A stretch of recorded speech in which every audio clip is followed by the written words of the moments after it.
it's not our business to change the Russian government. And anybody who thinks it's a good idea to do regime change in Russia, which has more nuclear weapons than we do, is, I think, irresponsible. And, Vladimir Putin himself has said, we will not live in a world without Russia. And it was clear when he said that he was talking about himself.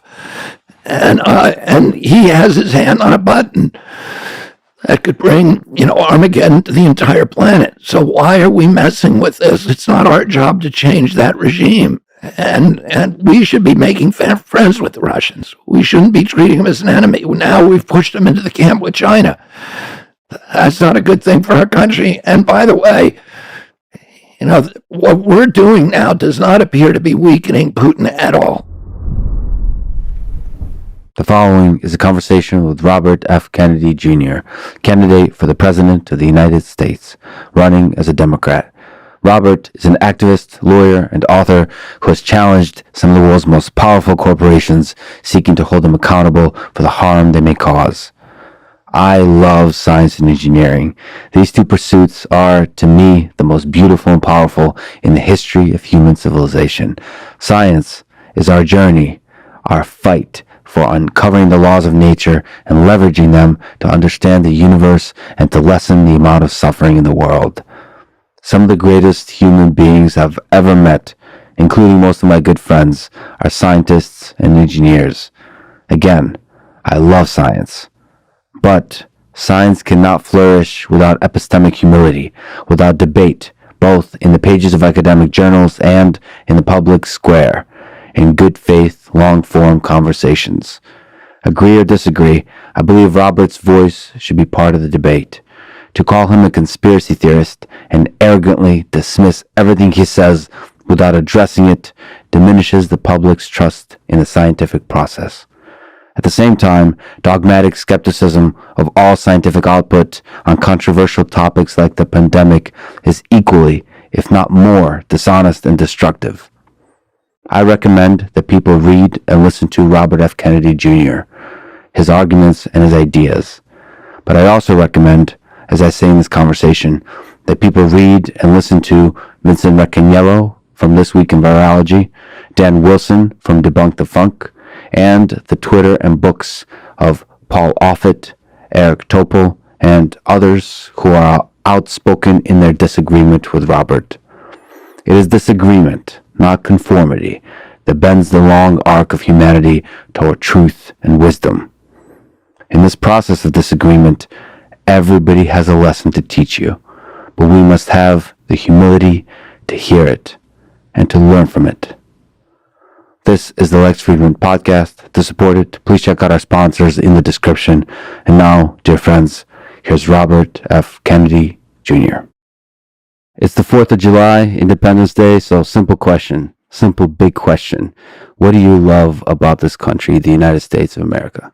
I would say, well, there's so many things that I love about the country on the landscapes and the waterways and the people, etc. But on the kind of the higher level, people argue about whether we're an exemplary nation, and that term has been given a bad name, particularly by the neocons, the actions of the neocons in recent decades, who have turned that phrase into kind of a justification for forcing people to adopt American systems or values at the barrel of a gun. But my father and uncle used it in a very different way, and they were very proud of it. I grew up very proud of this country because we were the exemplary nation in the sense that we were an example of democracy all over the world. When we first launched our democracy in 1780, we were the only democracy on earth. And by the Civil War, by 1865, there were 6 democracies. Today, there's probably 190. And all of them, in one way or another, are modeled on the American experience. And it's kind of extraordinary because sort of our first contact with, our first serious and sustained contact with the European culture and continent was in 1608 when John Winthrop came over with his Puritans in the sloop Arbella, and Winthrop gave this famous speech where he said, "This is going to be a city on a hill. This is going to be an example for all the other nations in the world." And he warned his fellow Puritans. They were, sitting at this great expanse of land. And he said, "We can't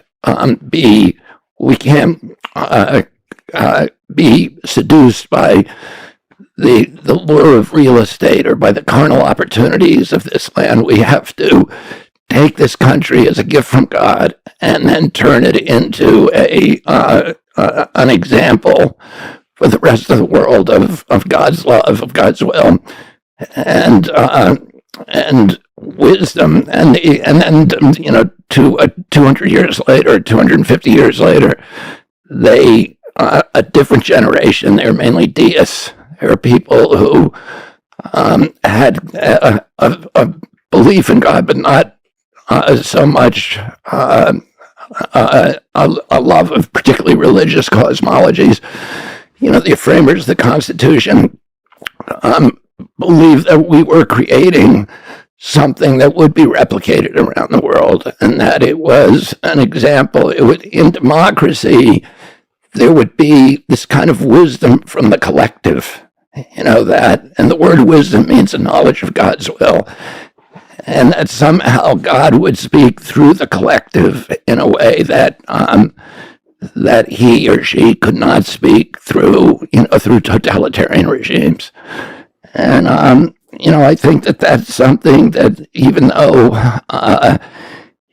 Winthrop was a white man and a Protestant, that every immigrant group who came after them kind of adopted that belief. And I know my family, when my family came over, all of my grandparents came over in 1848 during the potato famine, and they saw this country as unique in history, as something that that was part of kind of a broader spiritual mission. And so I'd say that from a 30,000-foot level, that's I grew up so proud of this country and believing that it was the greatest country in the world, and for those reasons. Well, I immigrated to this country, and one of the things that really embodies America to me is the ideal of freedom. Hunter S. Thompson said, "Freedom is something that dies unless it's used." What does freedom mean to you? To me, freedom does not mean, chaos. And it does not mean anarchy. It means that it has to be accompanied by restraint if it's going to live up to its promise in self-restraint. What it means is the capacity for human beings to exercise and to fulfill their creative energies unrestrained as much as possible by government. So this point that Hunter S. Thompson made is dies unless it's used. Do you agree with that?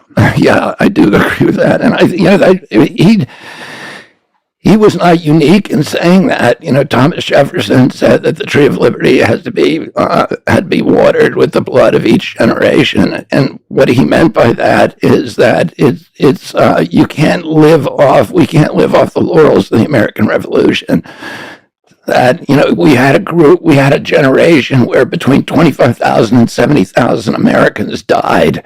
They gave their lives, they gave their livelihoods, they gave their status, they gave their property, they put it all on the line to give us our Bill of Rights. But those Bill of Rights, the moment that we signed them, there were forces within our society that began trying to chip away at them. And that, happens in every generation, and it is the obligation of every generation to safeguard and protect those freedoms. The blood of each generation. You mentioned your interest, your admiration of Albert Camus, of Stoicism, perhaps your interest in existentialism. Camus said, I believe in Myth of Sisyphus, the only way to deal with an unfree world is to become so absolutely free that your very existence is an act of rebellion. What do you think he means by that? I suppose the way that Camus viewed the world and the way that the Stoics did, and a lot of the existentialists, was that it was so absurd, and that the problems and the tasks that we're given just to live a life are so insurmountable that the only way that we can kind of get back at the gods for giving us this, this impossible task of living life was to embrace it and to enjoy it and to do our best at it. I mean, to me, I read Camus, and particularly the Myth of Sisyphus, as a parable that. And it's the same lesson that I think he writes about in The Plague, where we're all given these insurmountable tasks in our lives, but that by doing our duty, by being of service to others, we can bring meaning to a meaningless chaos, and we can bring order to the universe. And Sisyphus was kind of the iconic hero of the Stoics, and he was a man because he did something good. He delivered a gift to humanity. He angered the gods, and they condemned him to push a rock up the hill every day, and then it would roll down. When he got to the top, it would roll down, and he'd spend the night going back down the hill to collect it, and then rolling it back up the hill again. And the task was absurd. It was insurmountable. He could never win. But the last line of that book is one of the great lines, which is something to the extent that, I can picture Sisyphus smiling, because Camus' belief was that even though his task was insurmountable, that he was a happy man. And he was a happy man because he put his shoulder to the stone. He took his duty. He embraced the task and the absurdity of life, and he pushed the stone up the hill. And that if we do that, and if we find ways of being of service to others, that is the ultimate. That's the key to the lock. That's the solution to the puzzle. Each individual person in that way can rebel against absurdity by discovering meaning to this whole messy thing. And we can bring meaning not only to our own lives, but we can bring meaning to the universe as well. We can bring some kind of order to life. The embrace of those tasks and the commitment to service resonates out from us to the rest of humanity in some way. So you mentioned The Plague by Camus. There's a lot of different ways to read that book, but one of them, especially given how it was written, is that the plague symbolizes Nazi Germany and the Hitler regime. What do you learn about human nature from a figure like Adolf Hitler, that he's able to captivate the minds of millions, rise to power, and pull in the whole world into a global war?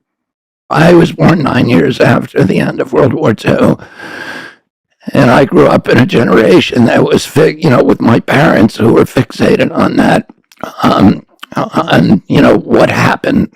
And my father, at that time, the resolution in the minds of most Americans, and I think people around the world, is that there had been something wrong with the German people.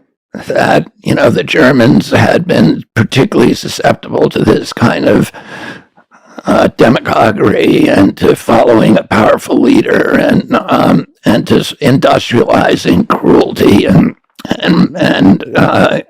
murder. And my father always differed with that. My father said, this is not a German problem. This could happen to all of us. We're all just inches away from barbarity. And the thing that keeps us safe in this country are the institutions of our democracy, our Constitution. It's not our nature. Our nature has to be restrained.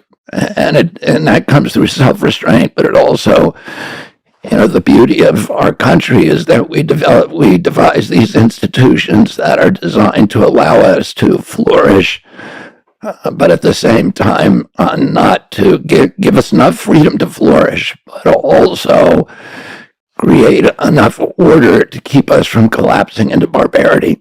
So, one of the other things that my father talked about from when I was little, he would ask us this question: if you were the family and Anne Frank came to your door and asked you to hide her, would you be one of the people who hid her at risk to your own life, or would you be one of the people who turned her in?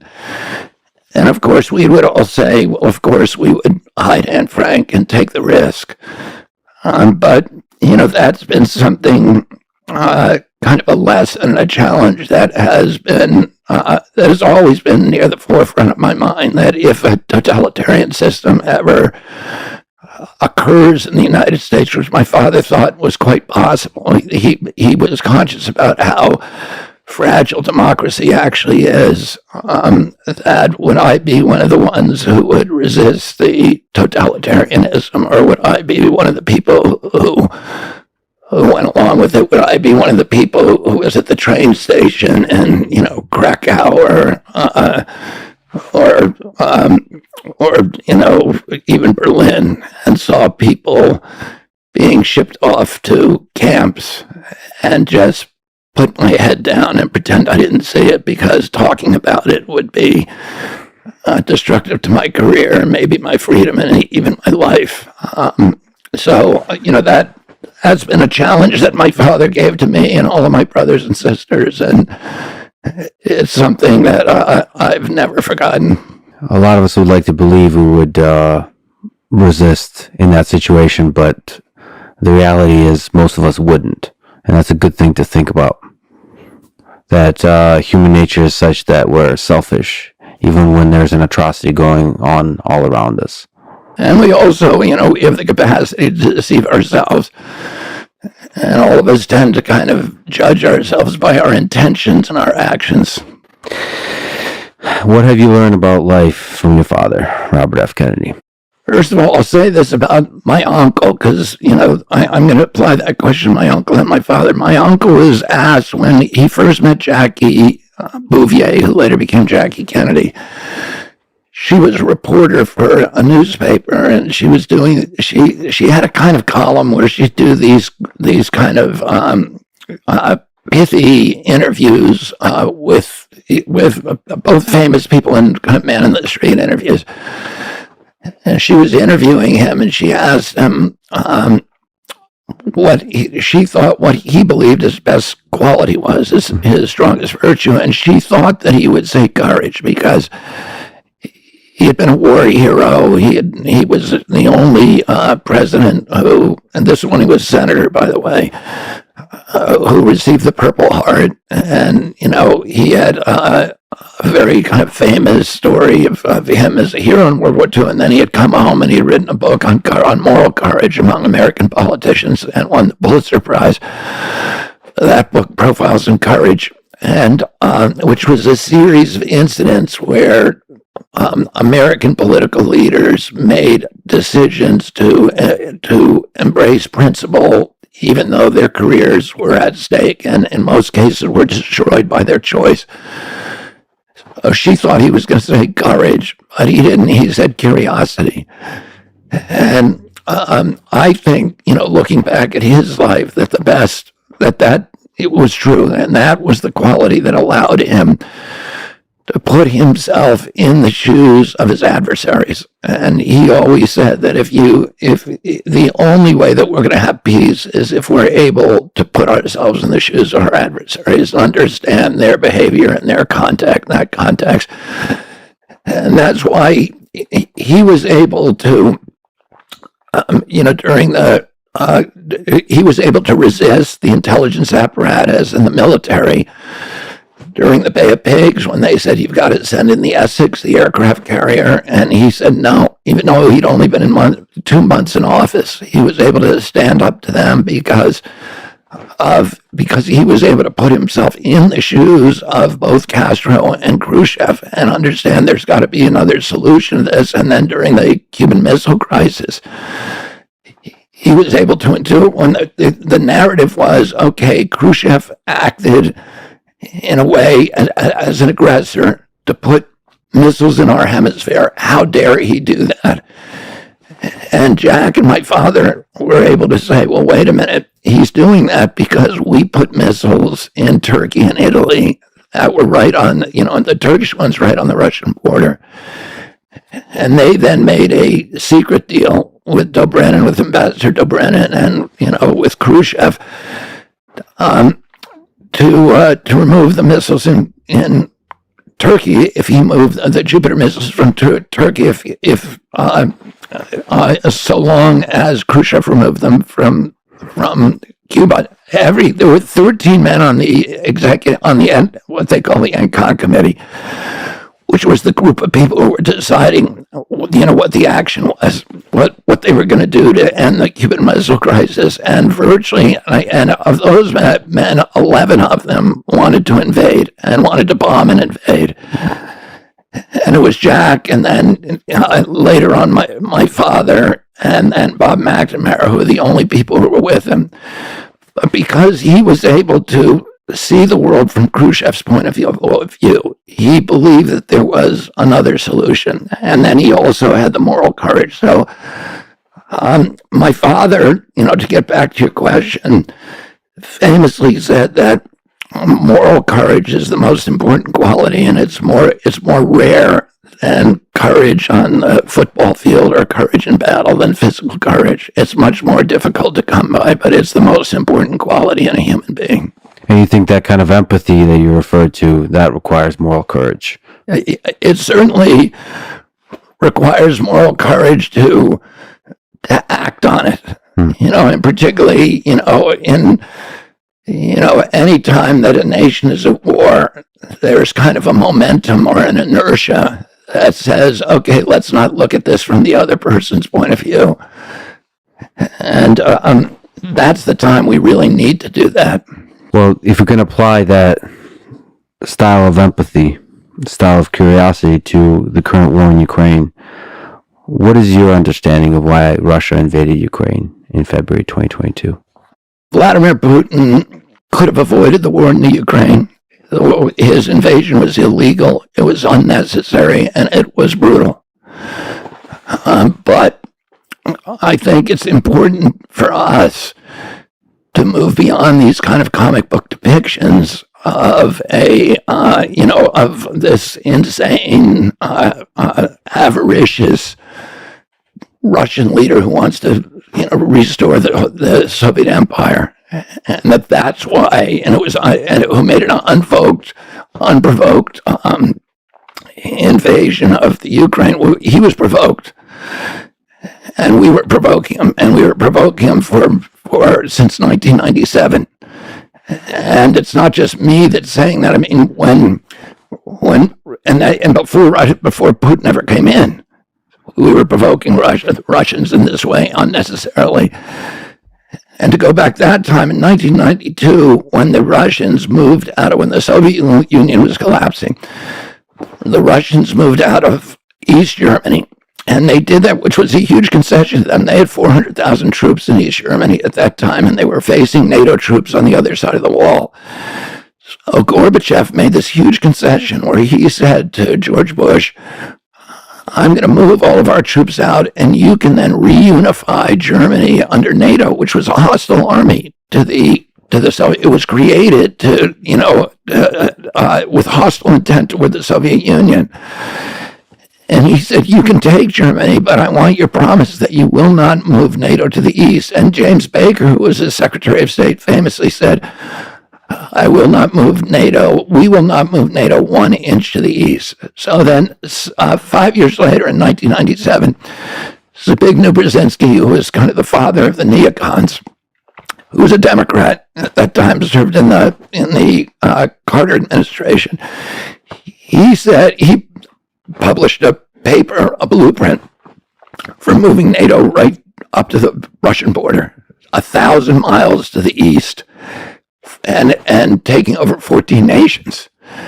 And at that time, George Kennan, who was the kind of the deity of American diplomats. He was probably arguably the most important diplomat in American history.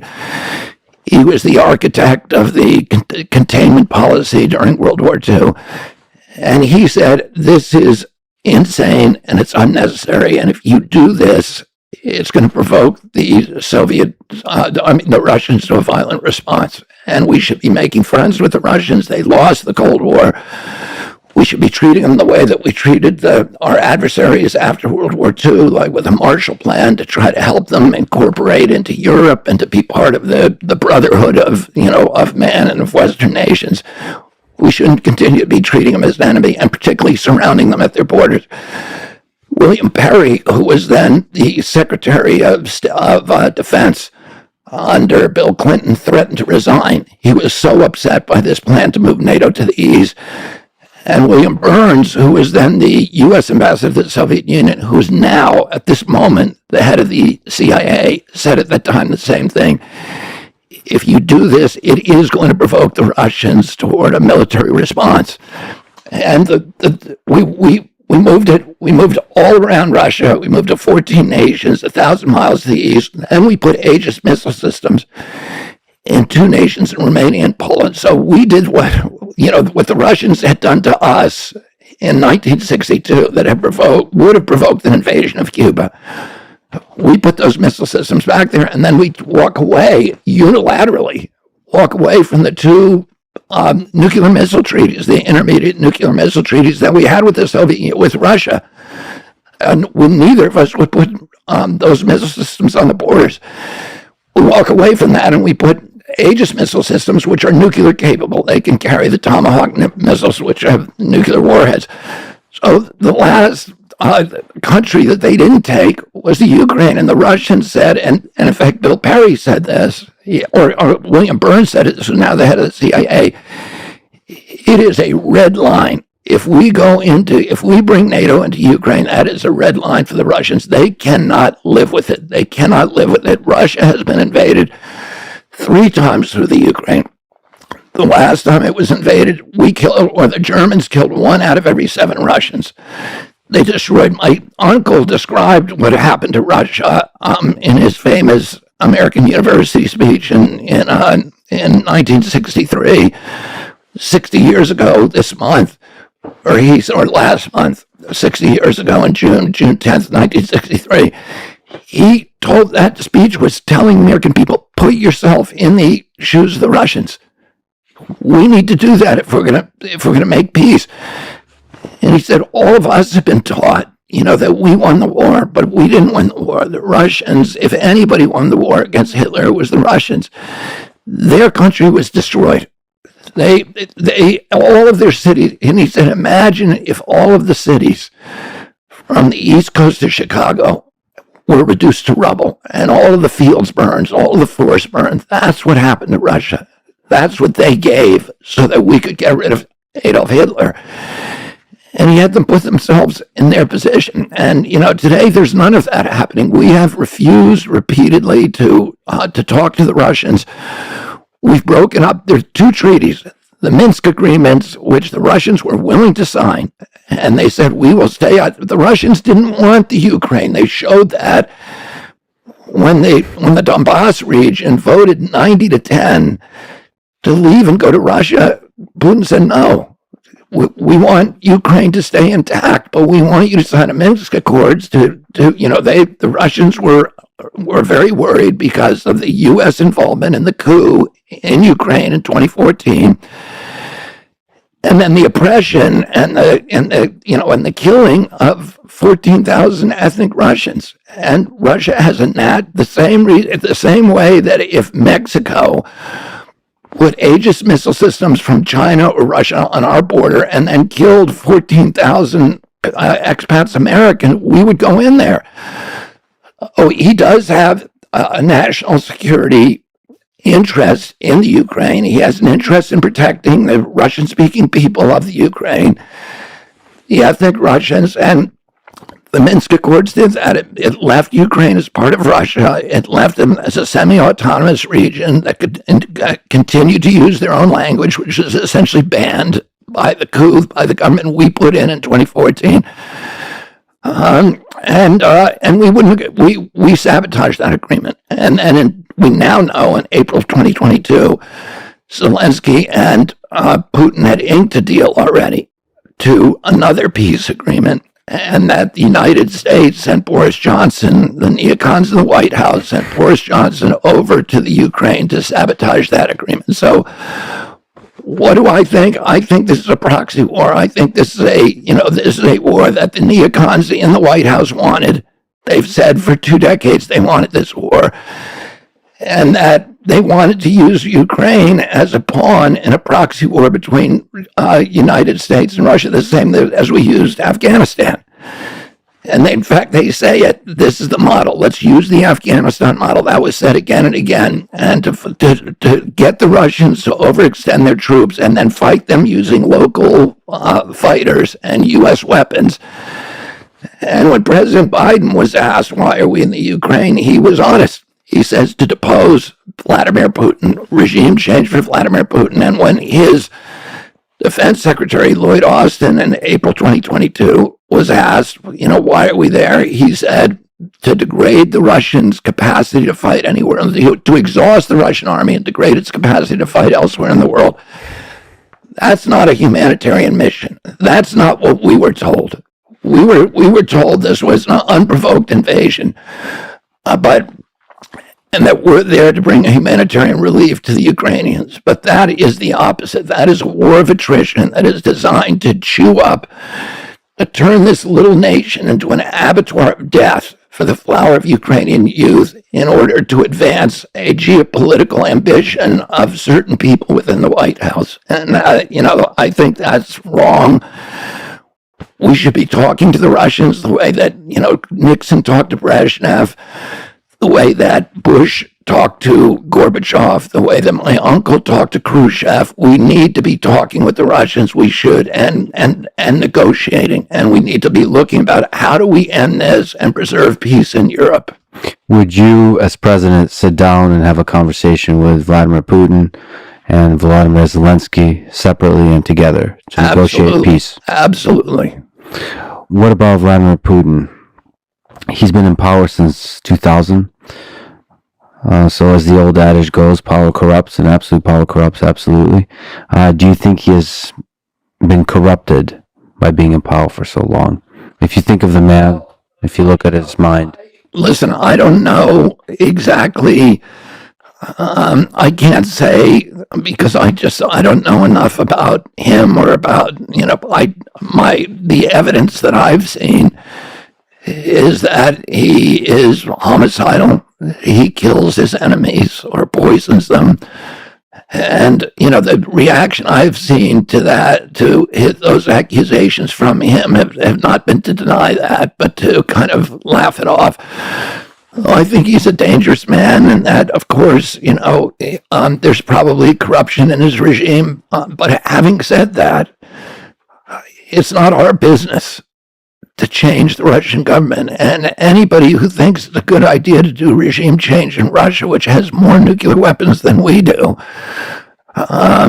is, I think, irresponsible. And, Vladimir Putin himself has said, we will not live in a world without Russia. And it was clear when he said that he was talking about himself.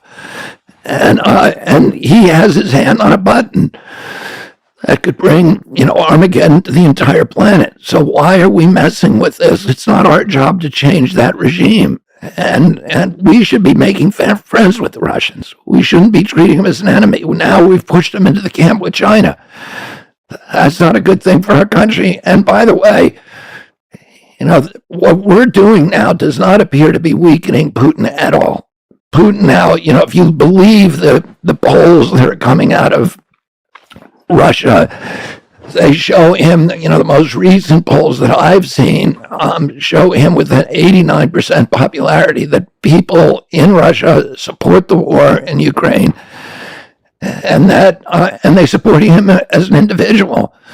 So, and I understand there's problems with polling, and you don't know what to believe, but the polls consistently show that, and And it's not America's business to be the policeman of the world and to be changing regimes in the world. That's illegal.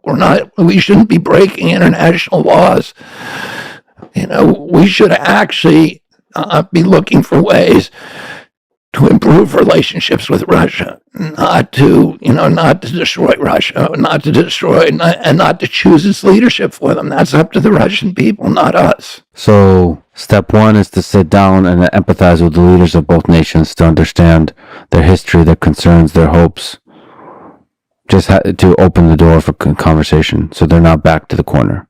Yeah, and I think the U.S. can play a really important role, and a U.S. president can play a really important role by reassuring the Russians that we're not going to consider them an enemy anymore, that we want to be friends. And it doesn't mean that you have to let down your guard completely the way that you do it, which was the way President Kennedy did it, is you do it one step at a time. You take baby steps. We do a unilateral move to reduce our hostility and aggression and see if the Russians reciprocate. And that's the way that we should be doing it. And, we should be easing our way into a positive relationship with Russia. We have a lot in common with Russia, and we should be friends with Russia and with the Russian people. And, apparently there's been 350,000 Ukrainians who have died at least in this war. And there's probably been 60 or 80,000 Russians, and that should not give us any joy. It should not give us any, I saw Lindsey Graham on TV saying, something to the extent that anything we can do to kill Russians is a good use of our money. That it is not. Those are somebody's children. We should have compassion for them. This war is an unnecessary war. We should settle it through negotiation, through diplomacy, through statecraft, and not through weapons. Do you think this war can come to an end purely through military operations? No, I don't think there's any way in the world that the Ukrainians can beat the Russians. I don't think there's any appetite in Europe. I think Europe is now, in having severe problems in Germany, Italy, France. You're seeing these riots. There's internal problems in those countries. There is no appetite in Europe for sending men to die in Ukraine, and the Ukrainians do not have anybody left. The Ukrainians are using press gangs to fill the ranks of their armies. Military-age men are trying as hard as they can to get out of the Ukraine right now to avoid going to the front. The Russians apparently have been killing Ukrainians at a 7-to-1 ratio. My son fought over there, and he told me it's artillery. He had firefights with the Russians mainly at night, but he said most of the battles were artillery wars during the day, and the Russians now outgun the NATO forces 10-to-1 in artillery. Oh, they're killing at a horrendous rate. Now, my interpretation of what's happened so far is that Putin actually went in early on with a small force because he expected to meet somebody on the other end of a negotiating table. That once he went in, and that when that didn't happen, they did not have a large enough force to be able to mount an offensive. And so they've been building up that force up till now, and they now have that force. And even against this small original force, the Ukrainians have been helpless. All of their offenses have died. They've now killed, the head of the Ukrainian special forces, which was probably, arguably, by many accounts, the best elite military unit in all of Europe. The commandant, the commander of that special forces group, gave a speech about 4 months ago saying that 86% of his men are dead or wounded and cannot return to the front. He cannot rebuild that force. The troops that are now that are now filling the gaps of all those 350,000 men who've been lost are scantily trained, and they're arriving green at the front. Many of them do not want to be there. Many of them are giving up and going over the Russian side. We've seen this again and again and again, including platoon-sized groups that are defecting to the Russians. And I don't think it's possible to win. And anybody, of course, I've studied World War II history exhaustively, but I saw there's a new, I think it's a Netflix series of documentaries that I highly recommend to people. They're colorized versions of the black and white films from the battles of World War II, but it's all the battles of World War II. So I watched Stalingrad the other night, and the willingness of the Russians to fight on against any kind of odds and to make huge sacrifices of Russians, the Russians themselves who were making the sacrifice with their lives, the willingness of them to do that for their motherland is almost inexhaustible. It is incomprehensible to think that that Ukraine can beat Russia in a war. It would be like Mexico beating the United States. It's impossible to think that it can happen. And Russia has deployed a tiny fraction of its military so far, and now it has China with its mass production capacity supporting its war effort. It's a hopeless situation, and we've been lied to. We're the press in our country and our government are just promoting this lie that the Ukrainians are about to win and that everything's going great and that Putin's on the run, and there's all this wishful thinking because of the Wagner group, the Prigozhin and the Wagner group, that this was an internal coup and it showed dissent and weakness of Putin, and none of that is true. That was that insurgency, which wasn't even an insurgency. He only got 4,000 of his men to follow him out of 20,000. And they were quickly stopped, and nobody in the Russian military, the oligarchy, the political system, nobody supported it, but we're being told, oh yeah, it's the beginning of the end for Putin. He's weakened, he's wounded, he's on his way out, and all of these things are just lies that we are being fed.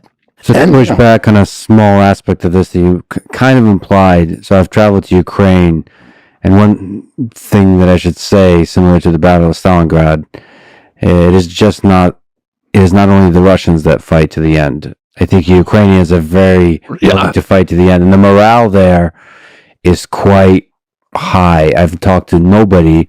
This was a year ago in August with her son. Everybody was proud to fight and die for their country, and there's some aspect where this war unified the people, gave them a reason and an understanding that this is what it means to be Ukrainian, and I will fight to the death to defend this land. I would agree with that, and I should have said that myself at the beginning. That's one of the reasons my son went over there to fight, because he was inspired by the valor of the Ukrainian people and this extraordinary willingness of them. And I think Putin thought it would be much easier to sweep into Ukraine, and he found a stone wall of Ukrainians ready to put their lives and their bodies on the line. But that to me makes the whole episode even more tragic, is that I don't believe I think that the U.S. role in this has been that there were many opportunities to settle this war, and the Ukrainians wanted to settle it. Vladimir Zelensky, when he ran in 2019, here's a guy who's a comedian. He's an actor. He had no political experience, and yet he won this election with 70% of the vote. Why? He won on a peace platform. And he won promising to sign the Minsk Accords. And yet something happened when he got in there that made him suddenly pivot. And, I think it's a good guess what happened. I think he came under threat by ultra-nationalist nationalists within his own administration. And the insistence of neocons like Victoria Nuland in the White House that, we don't want peace with Putin, we want a war. Do you worry about nuclear war? Yeah, I worry about it. It seems like a silly question, but it's not. It's a serious question. Well, the reason it's not, the reason it's not is just because people seem to be in this kind of dream state about that it'll never happen. And yet, it can happen very easily, and it can happen at any time. And, if we push the Russians too far, I don't doubt that Putin, if he felt like his regime was or his nation was in danger, that the United States was going to be able to place, a Quisling on, into the Kremlin, that he would use nuclear, torpedoes. These strategic weapons that they have, and that could be once you do that, nobody controls the trajectory. By the way, I have very strong memories of the Cuban Missile Crisis, and those 13 days when we came closer to nuclear war. And particularly, I think it was when the U-2 got shut down over Cuba, and nobody in this country, there's a lot of people in Washington, D.C. who at that point thought that they very may wake up dead. That the world may end that night. 30 million Americans killed, 130 million Russians.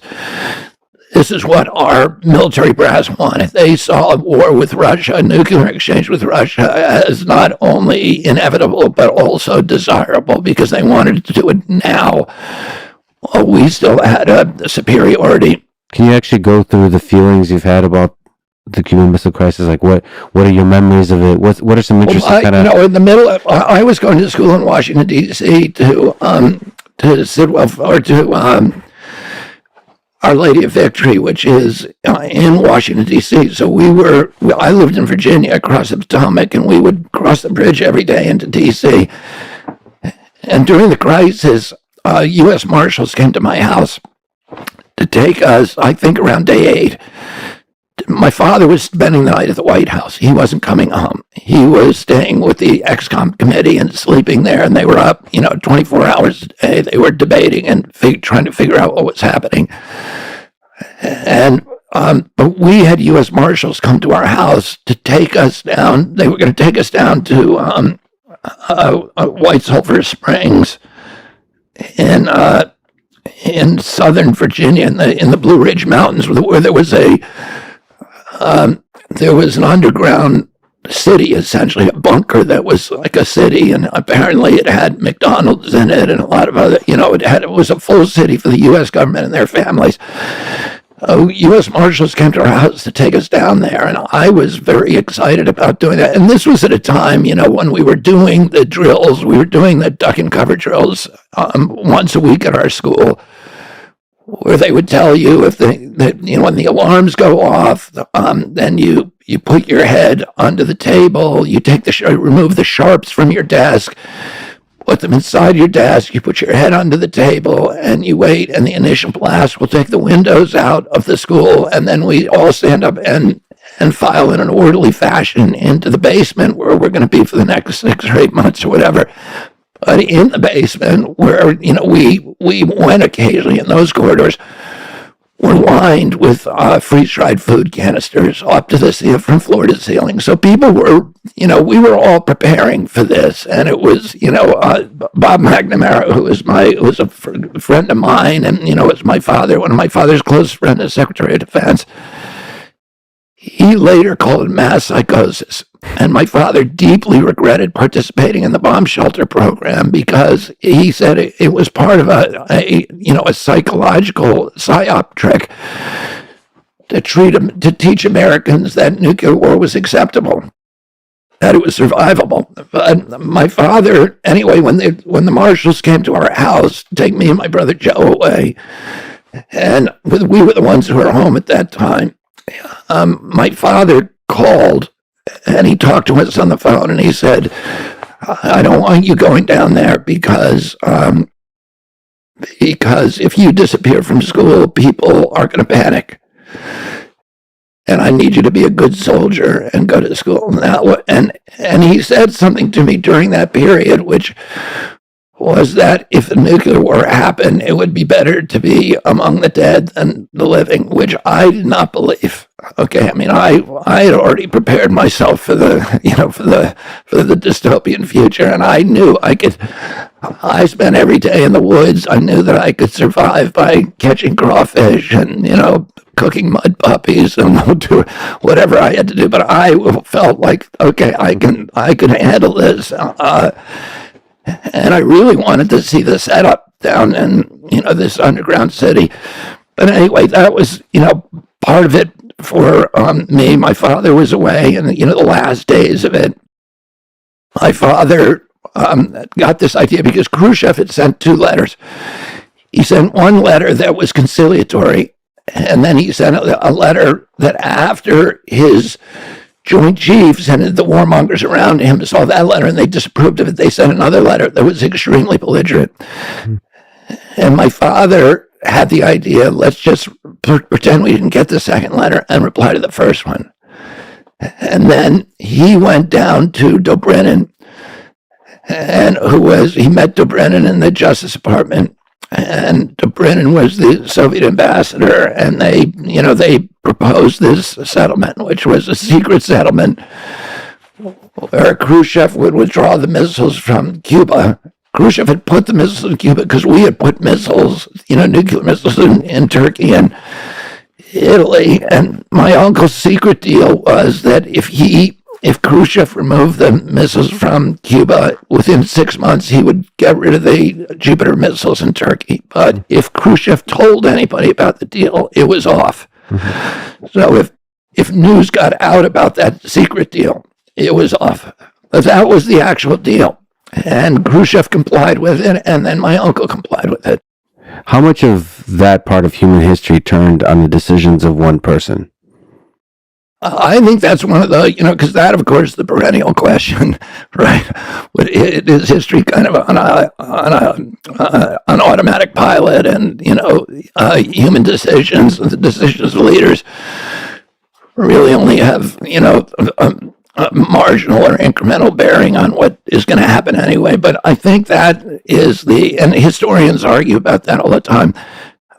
I think that is a really good example of a place in human history that literally the world could have ended if we had a different leader in the White House. And the reason for that is that there were, as I recall, 64 gun emplacements, missile emplacements. Each one of those missile emplacements had a crew of about 100 men, and they were Soviets. So we didn't know whether we had a couple of questions that my uncle asked asked the CIA, and he asked, Dulles was already gone, but he asked the CIA and he asked his military brass, because they all wanted to go in. Everybody wanted to go in, and my uncle asked to see the aerial photos, and he examined those personally. And this is why it's important to have a leader in the White House who can push back on their bureaucracies.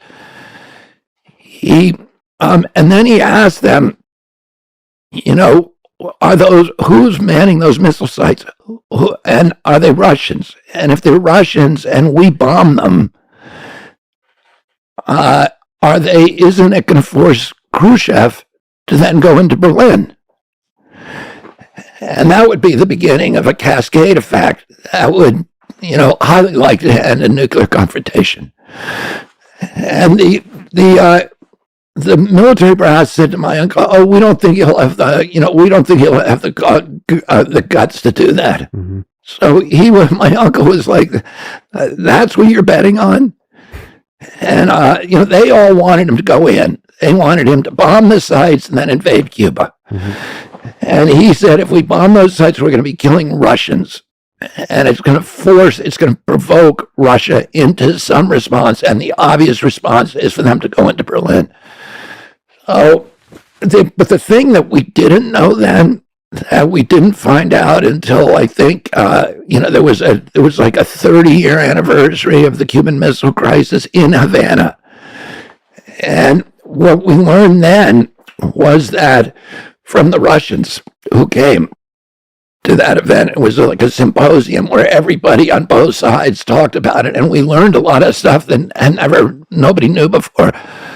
One of the insane things, the most insane thing that we learned was that the weapons were already, the nuclear warheads were already in place. They were ready to fire, and that the authorization to fire was delegated to each of the gun crew commanders. So there were 60 people who had all had authorization to fire if they felt themselves under attack. So you have to believe that at least one of them would have launched, and that would have been the beginning of the end. And, if anybody had launched, we knew what would happen. My uncle knew what would happen because he asked again and again, what's going to happen? And they said, 30 million Americans will be killed, but we will kill 130 million Russians. So we will win.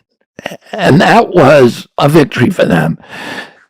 And my uncle later said he told Arthur Schlesinger and Kenny O'Donnell, he said, those guys, he called them the salad brass, the guys with all of this stuff on their chests. And he said, those guys, they don't care because they know that if it happens, that they're going to be in the charge of everything.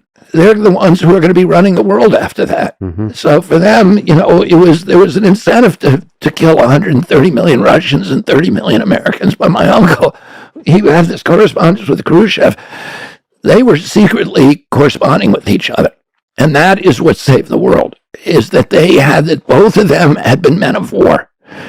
Eisenhower famously said, it will not be a man of war. It will not be a soldier who starts World War III, because a guy who's actually seen it knows how bad it is. And my uncle, had been in the heat of the South Pacific. His boat had been cut in two by a Japanese destroyer. Three of his crewmen had been killed. One of them badly burned. He pulled that guy with a lanyard in his teeth 6 miles to an island in the middle of the night, and then they hid out there for 10 days, and he came back. Like I said, he was the only president of the United States that earned the Purple Heart. Meanwhile, Khrushchev had been at Stalingrad, which was the worst place to be on the planet, probably in the 20th century, other than, in Auschwitz or one of the death camps. It was, it was the most ferocious, horrific war with people starving, people, committing cannibalism, eating the dogs, the cats, eating their shoe leather, freezing to death by the thousands, etc. Khrushchev did not want, the last thing he wanted was a war, and the last thing my uncle wanted was a war, but the CIA did not know anything about Khrushchev. And the reason for that is there was a mole at Langley, so that every time the CIA got a spy in the Kremlin, he would immediately be killed. So they had no eyes in the Kremlin. There were literally hundreds of Russian spies who had defected to the United States and were in the Kremlin who were killed during that period. They had no idea anything about Khrushchev, about how he saw the world, and they saw the Kremlin itself as a monolith, that this kind of, the same way that we look at Putin today, that, it's all, they have this ambition of world conquest, and it's driving them, and there's nothing else they think about. They're absolutely single-minded about it. But actually, there was a big division between Khrushchev and his joint chiefs and his intelligence apparatus, and they both at one point discovered they were both in the same situation. They were surrounded by spies and military personnel who were intent on going to war, and they were the two guys resisting it. So when my uncle had this idea of, being the peace president from the beginning, he told Ben Bradley, one of his best friends, who, was the publisher of the Washington Post, or the editor-in-chief at that time, he said, Ben Bradley asked him, what do you want on your gravestone? And my uncle said, he kept the peace. He said, the principal job of the President of the United States is to keep the country out of war. And so when he first became president, he actually agreed to meet Khrushchev in Geneva. to do a summit. And by the way, Eisenhower had wanted to do the same thing. Eisenhower wanted peace, but he was going to meet in Vienna. But that peace summit was blown up. He was going to try to do, he was going to try to end the Cold War. Eisenhower was in the last year of his in May of 1960. But that was torpedoed by the CIA during the U-2 crash. They sent a U-2 over the Soviet Union. It got shot down, and then Allen Dulles told Eisenhower to deny that we had a program. They didn't know that the Russians had captured Gary Francis Powers, and so and that blew up the peace talks between Eisenhower and Khrushchev. And so there was a lot of tension. My uncle wanted to break that tension. He agreed to meet with Khrushchev in Vienna early on in his term. He went over there, and Khrushchev snubbed him. Khrushchev lectured him imperiously about the terror of American imperialism and rebuffed any. They did agree not to go into Laos. They made an agreement that kept the United States, kept my uncle from sending troops to Laos, but it had been a disaster, Vienna. So then we had a spy that used to come to our house all the time, a guy called Georgy Bolshoi. He was this Russian spy my parents had met at the embassy. They had gone to a party or a reception at the Russian embassy, and he had approached them, and they knew he was a GRU agent and KGB. He was both. Oh, he used to come to our house. They really liked him. He was very attractive. He was always laughing and joking. He would do rope climbing contests with my father. He would do push-up contests with my father. He could do the Russian dancing, the Cossack dancing, and he would do that for us and teach us that. And we knew he was a spy too. And this was at the time of the James Bond films were first coming out, so it was really exciting for us to have an actual Russian spy in our house. The State Department was horrified by it, yeah. But anyway. When Khrushchev, after Vienna, and after the Bay of Pigs, Khrushchev had second thoughts, and he sent this long letter to my uncle, and he didn't want to go through his State Department or his embassy. He wanted to end run them, and he was friends with Bolshoi, so he gave Georgy the letter. And Georgy brought it and handed it to Pierre Salinger, folded in the New York Times. And he gave it to my uncle. And it was this beautiful letter which he said, my uncle had talked to him about the children who were played. We played 29 grandchildren who were playing in his yard. And he's saying, what is our moral basis for making a decision that could kill these children so they'll never write a poem, they'll never participate in an election, they'll never run for office? How can we morally make a decision that is going to eliminate life for these beautiful kids? And he had said that to Khrushchev, and Khrushchev wrote them this letter back saying that he was now sitting as this dacha on the Black Sea, and that he was thinking about what my Uncle Jack had said to him at Vienna, and he regretted very deeply not having taken the olive leaf that Jack had offered him. And then he said, it occurs to me now that we're all on an ark, and that there is not another one, and that the entire fate of the planet and all of its creatures and all of the children are dependent on the decisions we make, and you and I have a moral obligation to go forward with each other as friends. And immediately after that, this was, he sent that right after the Berlin crisis in 1962. General Curtis LeMay had tried to provoke a war with an incident at Checkpoint Charlie, which was the entrance and exit through the Berlin Wall in Berlin. And the Russian tanks had come to the wall, the U.S. tanks had come to the wall, and there was a standoff. And my uncle had sent a message to Khrushchev then through Dobrynin saying, my back is at the wall. I have no place to back to please back off, and then we will back off. And Khrushchev took his word, backed his tanks off first, and then my uncle ordered LeMay to back. LeMay had mounted bulldozer plows on the front of the tanks to plow down the Berlin Wall, and the Russians had come. So it was just, his generals trying to provoke a war, and but they started talking to each other, and then after he wrote that letter, they agreed that they would install a hotline so they could talk to each other and they wouldn't have to go through intermediaries. And so at Jack's house on the Cape, there was a red phone that we knew if we picked it up, Khrushchev would answer. And there was another one in the White House. Yeah.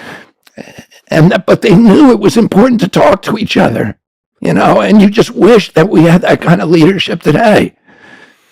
That can, that just understands our job. Look, I know you know a lot about AI, right? And you know how dangerous it is potentially to humanity and what opportunities it also, offers. But it could kill us all. I mean, Elon said, first it's going to steal our job, then it's going to kill us, right? Yeah. And it's probably not hyperbole. It actually, if it follows the laws of biological evolution, which are just the laws of mathematics, that's probably a good endpoint for it, a potential endpoint. So, we need, it's going to happen, but we need to make sure it's regulated, and it's regulated properly for safety in every country. And that includes Russia and China and Iran. Right now, we should be putting all the weapons of war aside and sitting down with those guys and say, how are we doing? How are we going to do this? There's much more important things to do. This stuff is going to kill us if we don't figure out how to regulate it. And leadership needs to look down the road at what is the real risk here. And the real risk is that, AI will enslave us for one thing, and then destroy us and do all this other stuff. And how about biological weapons? We're now all working on these biological weapons, and we're doing biological weapons for Ebola and dengue fever and all of these other bad things, and we're making ethnic bioweapons that can only kill Russians, bioweapons that the Chinese are making that can kill people who don't have Chinese genes. So all of this is now within reach. We're actively doing it. And we need to stop it. And we can easily, a biological weapons treaty is the easiest thing in the world to do. We can verify it, we can enforce it, and everybody wants to agree to it. Only insane people do not want to continue this kind of research. There's no reason to do it. So there are these existential threats to all of humanity now out there, like AI and biological weapons. We need to stop fighting each other. Start competing on economic playing fields instead of military playing fields, which will be good for all of humanity. And that we need to sit down with each other and negotiate reasonable treaties on how we regulate AI and biological weapons. And nobody's talking about this in this political race right now. Nobody's talking about it in the government. They get fixated on these little wars and these comic book depictions of good versus evil, and we all go, hoorah, and go off and give them the weapons and enrich, the military industrial complex. But we're on the road to perdition if we don't end this. And some of this requires to have this kind of phone that connects Khrushchev and John F. Kennedy, that cuts through all the bureaucracy. Yeah. To have this communication between heads of state and, in the case of AI, perhaps heads of tech companies, where you can just pick up the phone and have a conversation. Yes. Because a lot of the existential threats of artificial intelligence, perhaps even bioweapons, is unintentional. It's not even strategic, intentional effects. So you have to be transparent and honest about, especially with AI, that people might not know what's the worst that's going to happen once you release it out into the wild.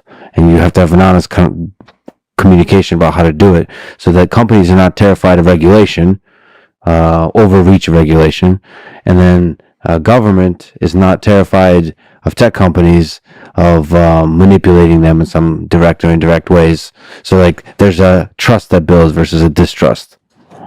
That seems to, so basically that old phone where Khrushchev can call John F. Kennedy is needed. Yeah, and I don't think listen, I don't understand AI. Okay, I do know. I can see from all this technology how it's this kind of turnkey totalitarianism that once you put these systems in place, they can be misused to enslave people, and they can be misused in wars, and, to subjugate, to kill, to do all of these bad things. And I don't think there's anybody on Capitol Hill who understands this. We need to bring in the tech community and say, tell us what these regulations need to look like, so that there can be freedom to innovate, so that we can milk AI for all of the good things, but not, fall into these traps that are going to, that are these existential threats that pose existential threats to humanity. It seems like John F. Kennedy is a singular figure in that he was able to have the humility to reach out to Khrushchev, and also the strength and integrity to resist the what did you call them, the salad brass and institutions like the CIA. So that makes it particularly tragic that he was killed. To what degree was CIA involved, or the various bureaucracy involved in his death? The evidence that the CIA was involved in my uncle's murder, and that they were subsequently involved in the cover-up, and continue to be involved in the cover-up. I mean, there's still 5,000 documents that they won't release, 60 years later, is, I think, so insurmountable and so, mountainous and overwhelming that it's beyond any reasonable doubt, including, dozens of confessions of people who were involved in the assassination, but every kind of document, and I mean, it came as a surprise recently to most Americans, I think, the release of these documents, in which the press, the American media, finally acknowledged that, Lee Harvey Oswald was a CIA asset, that he was recruited, in 1957. He was a Marine working at the Atasui Air Force Base, which was the CIA Air Force Base, with the U-2 flights, which was a CIA program, and that he was recruited by James Jesus Angleton, who was the director of counterintelligence, and then sent on a fake defection to Russia, and then brought back, to Dallas. And people didn't know that, even though it's been known for decades. But it never percolated into the mainstream media because they have such a, they have such an allergy to anything that challenges the Warren Report. When Congress investigated my uncle's murder in the 1970s, the Church Committee did, and they did, 2.5-year investigation, and they had many, many more documents and much more testimony available to them than the Warren Commission had. And this was a decade after the Warren Commission. They came to the conclusion that my uncle was killed by a conspiracy, and there was a division where essentially one guy on that committee believed it was primarily the mafia. But Richard Schweitzer, the senator head of the committee, said, straight out, the CIA was involved in the murder of the President of the United States. Oh, if I've talked to most of the staff on that committee, and they said, and the CIA was stonewalling us the whole way through.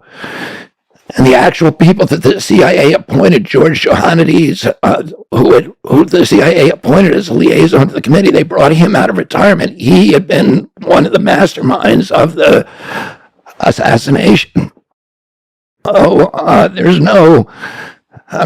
It's impossible to even talk about a tiny fraction of the evidence here. What I suggest to people, there are hundreds of books written about this.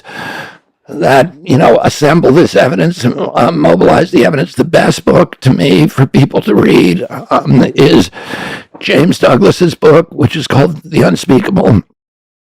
And Douglas does this extraordinary, he's an extraordinary scholar, and he does this just an amazing job of digesting and summarizing and mobilizing all of probably 1 million documents and, the evidence from all these confessions that have come out into a coherent story. And it's riveting to read. And, I recommend people who do not take my word for it, and don't take anybody else's word for it. Go ahead and do the research yourself. And one way to do that is probably the most efficient way is to read Douglas's book, because he has all the references there. So if it's true that CIA had a hand in this assassination, how is it possible for them to amass so much power? How is it possible for them to become corrupt? And is it individuals or is it the entire institution? No, it's not the entire institution. My daughter-in-law, who's helping to run my campaign, was a CIA, in the clandestine services for all of her career. She was a spy in the weapons of mass destruction program in the Mideast and in China. And there's 22,000 people who work for the CIA. Probably 20,000 of those are patriotic Americans and really good public servants, and they're doing important work for our country. But the institution is corrupt, and because the higher ranks of the institution. And in fact, Mike Pompeo said something like this to me the other day. He was the director of the CIA. He said, when I was there, I did not do a good job of cleaning up that agency. And he said the entire upper bureaucracy of that agency are people who do not believe in the institutions of democracy. This is what he said to me. So I don't know if that's true, but I know that, that's significant. He's a smart person, and he ran the agency, and he was the Secretary of State.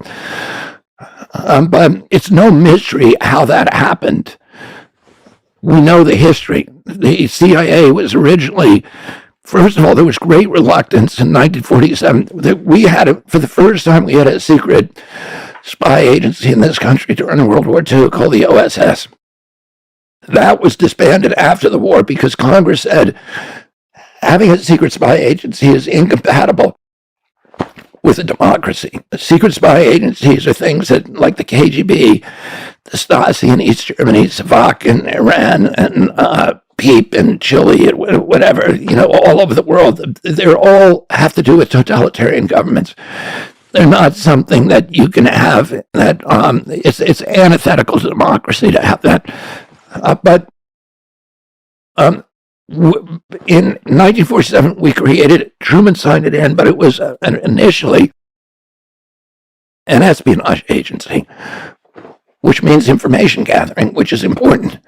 It's to gather and consolidate information from many, many different sources from all over the world, and then put those in reports so the White House, so the president, can make good decisions based upon valid information, evidence-based, decision-making.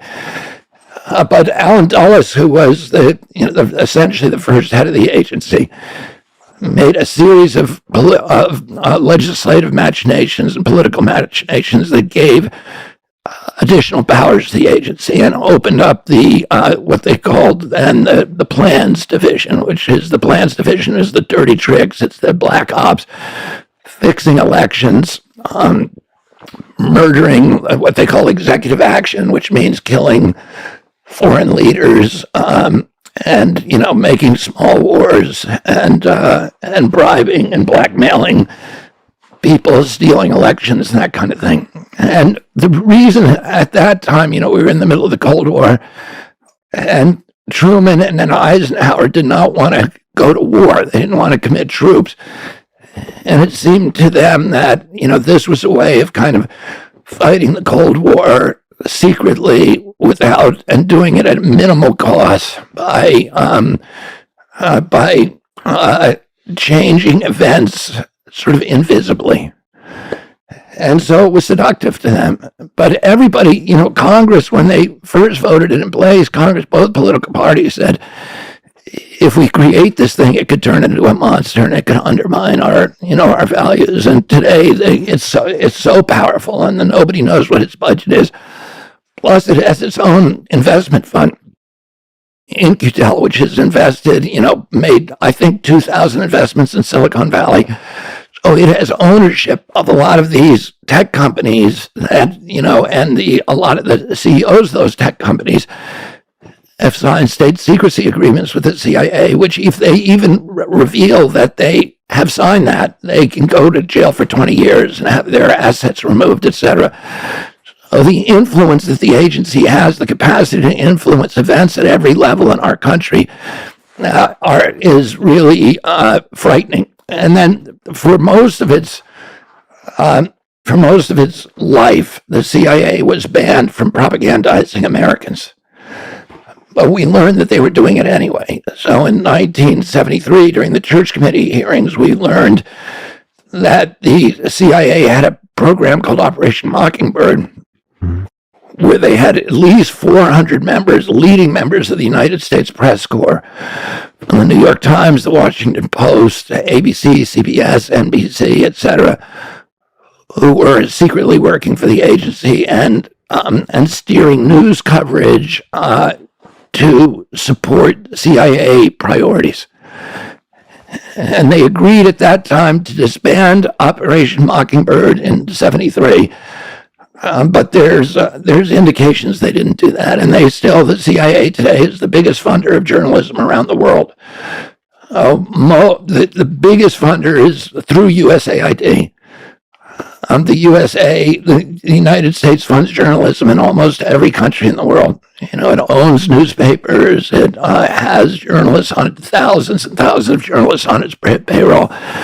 They're not supposed to be doing that in the United States, but in 2016, President Obama changed the law to make it legal now for the CIA to propagandize Americans. And I think, we can't look at the Ukraine war and how that was, how the narrative has been formed in the minds of Americans and say that the CIA had nothing to do with that. What is the mechanism by which the CIA influences the narrative? Do you think it's indirectly? Through the press. Indirectly through the press, or directly by funding the press? Directly through key members. There's certain press organs that have been linked, to the agency, that the people who run those organs, things like the Daily Beast, now Rolling Stone, editor of Rolling Stone, Noah Schlachman, has deep relationships with the intelligence community, Salon, Daily Kos. But I wonder why they would do it. So from my perspective, it just seems like the job of a journalist is to have an integrity where your opinion cannot be influenced or bought. I agree with you, but I actually think that the entire field of journalism has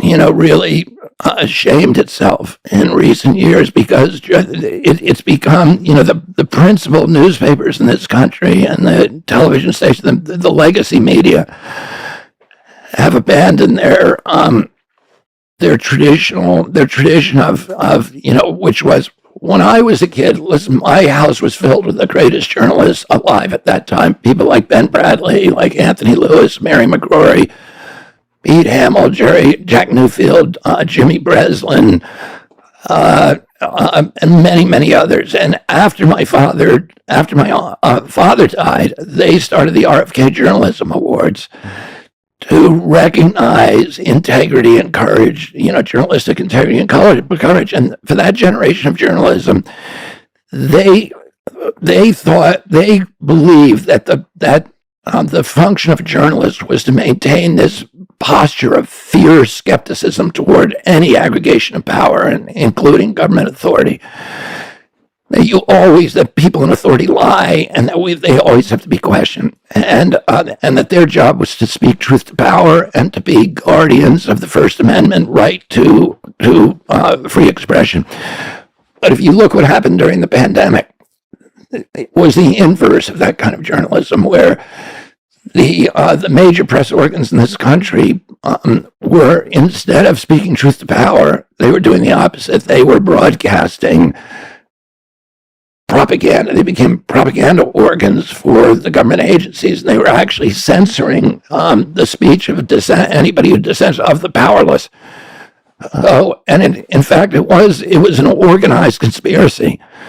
And it was the name of it was the Trusted News Initiative, and some of the major press organs in our country signed on to it, and they agreed not to print stories or facts that departed from government orthodoxy. So the Washington Post was the signature, the UPI, the AP, and then the four media or the four social media groups, Microsoft, Twitter, Facebook, and Google, all signed on to the Trusted News Initiative. It was started by the BBC, organized by them, and the purpose of it was to make sure nobody could print anything about government that departed from government orthodoxy. The way it worked is the UPI, the AP, and which are the news services that provide most of the news around the country, and the Washington Post would decide what news was permissible to print.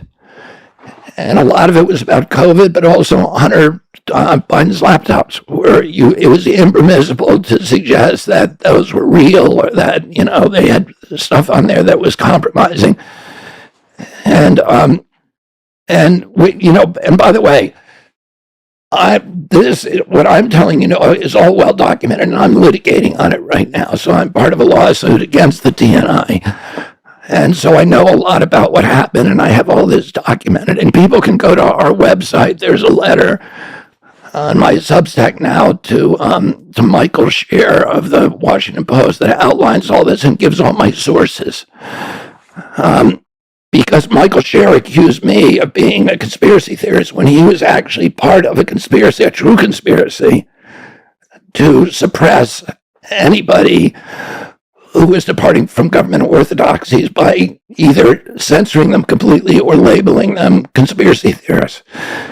I mean, you can understand the intention and the action, the difference between, as we talked about, you can understand the intention of such a thing being good, that in a time of a catastrophe, in a time of a pandemic, there's a lot of risk to saying untrue things, but that's a slippery slope that leads into a place where the journalistic integrity that we talked about is completely sacrificed, and then you can deviate from truth. If you read their internal memorandum, including the statements of the leader of the Trusted News Initiative, I think her name's Jennifer Cecil, and you can go on our website and see her statement, and she says the purpose of this is that we're now, she says, when people look at us, they think we're competitors, but we're not. The real competitors are coming from all these alternative news sources now all over the net, and they're hurting public trust in us, and they're hurting our economic model, and they have to be choked off and crushed. And the way that we're going to do that is to make an agreement with the social media sites that if we label their information misinformation, the social media sites will deplatform it, or they will throttle it, or they will shadow ban it, which destroys the economic model of those alternative competitive sources of information. So that's true. But the point you make is an important point, that the journalists themselves, who probably didn't know about the TNI agreement, certainly I'm sure they didn't, they believe that they're doing the right thing by suppressing information that may challenge, government proclamations on COVID. But, I mean, there's a danger to that, and the danger is that, once you appoint yourself an arbiter of what's true and what's not true, then there's really no end to the power that you have now assumed for yourself, because now your job is no longer to inform the public. Your job now is to manipulate the public. And if you end up manipulating the public in collusion with powerful entities, then you become the instrument of authoritarian rule, rather than the opponent of it. And it becomes the inverse of journalism in a democracy. You're running for president as a Democrat. what to you are the strongest values that represent the left-wing politics of this country? I would say protection of the environment and the commons, the air, the water, wildlife, fisheries, public lands, those assets that cannot be reduced to private property ownership, the landscapes, our Purple Mountain Majesty, the protection of the most vulnerable people in our society, people which would include children and minorities, the restoration of the middle class, and protection of labor, dignity, and decent pay for labor, bodily autonomy, a woman's right to choose, or an individual's right to endure unwanted medical procedures, peace. The Democrats have always been anti-war. The refusal to use fear as a governing tool. FDR said the only thing we have to fear is fear itself, because he recognized that tyrants and dictators could use fear to disable critical thinking and overwhelm the desire for personal liberty.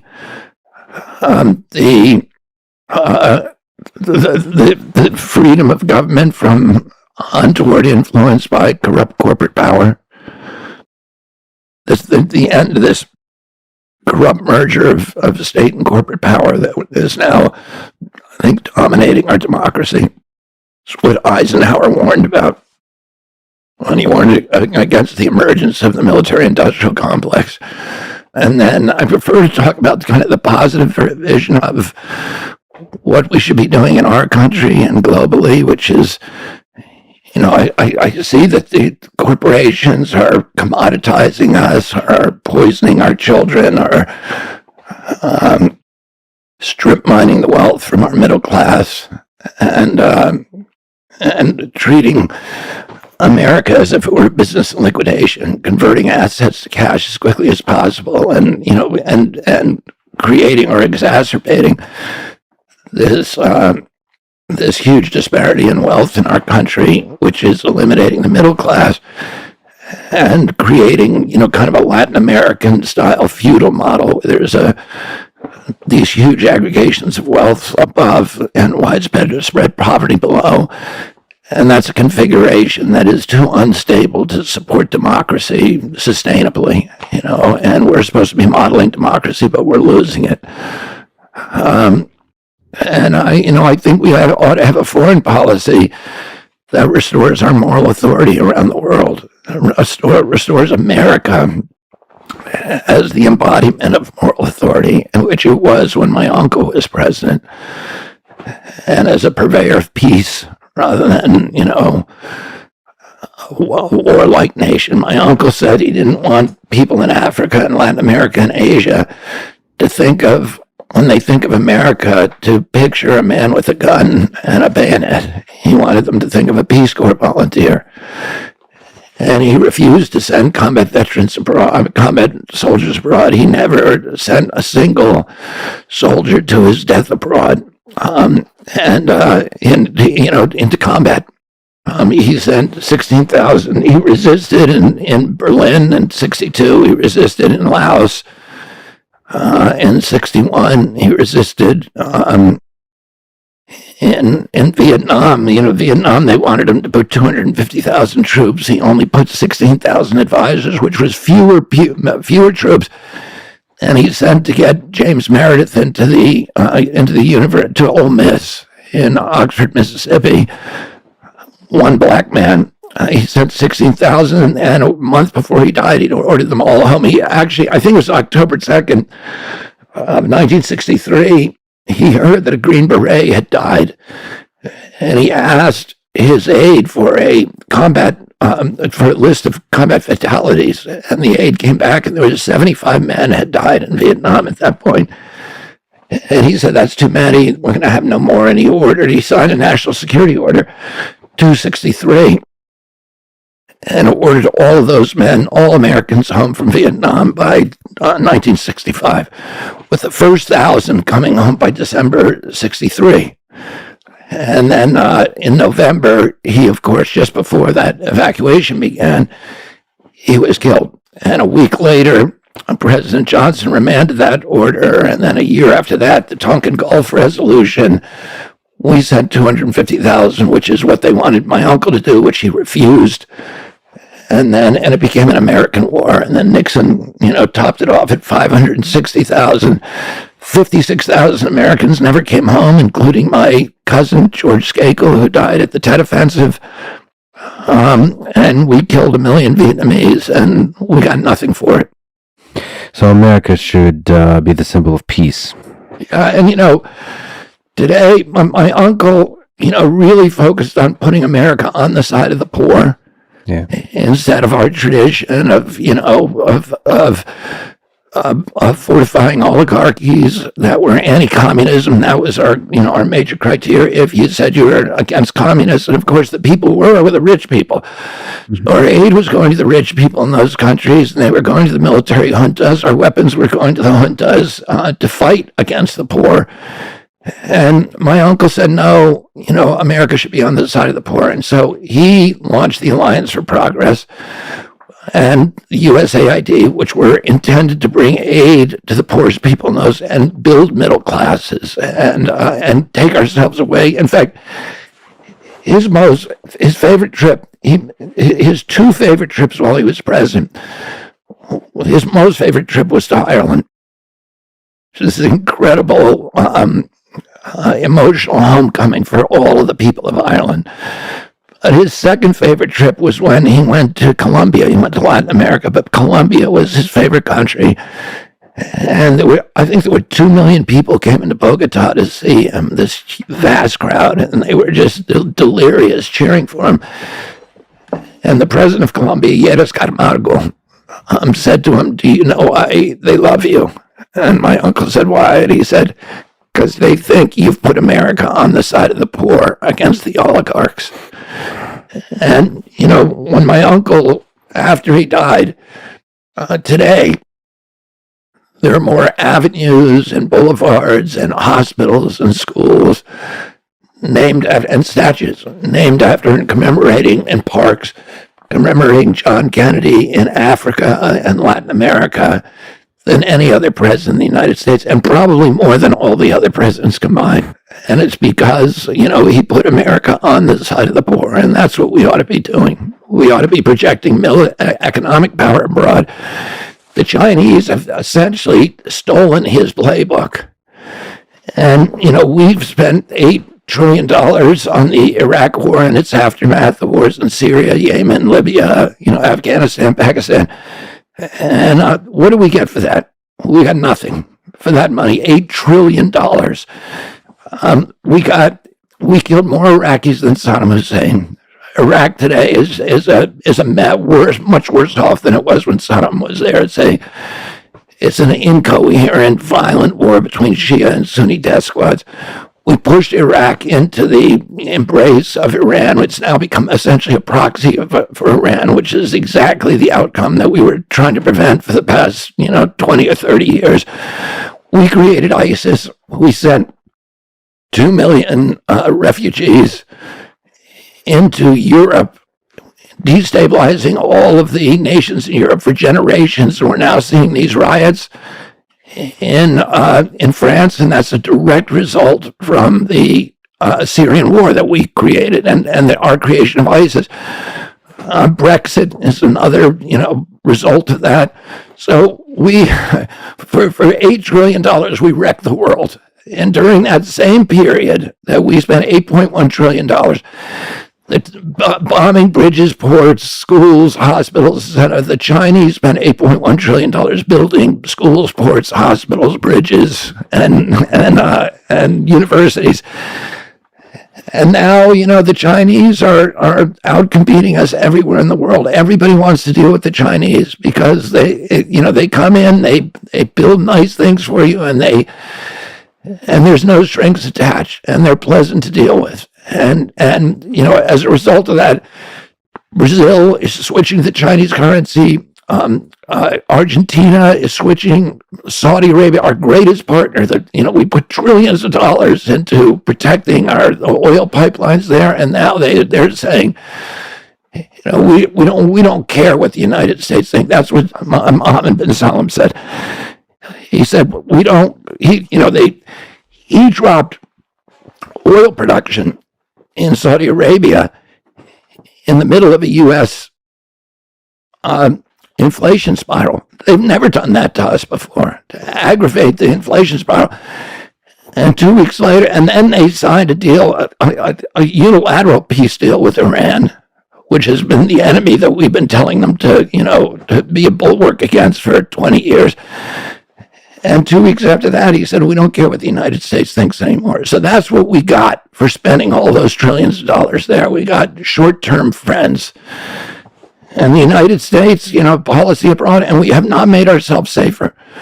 We've put Americans in more jeopardy all over the world. You have to wait in lines to get through the airport. You have to, the security state is now costing us $1.3 trillion.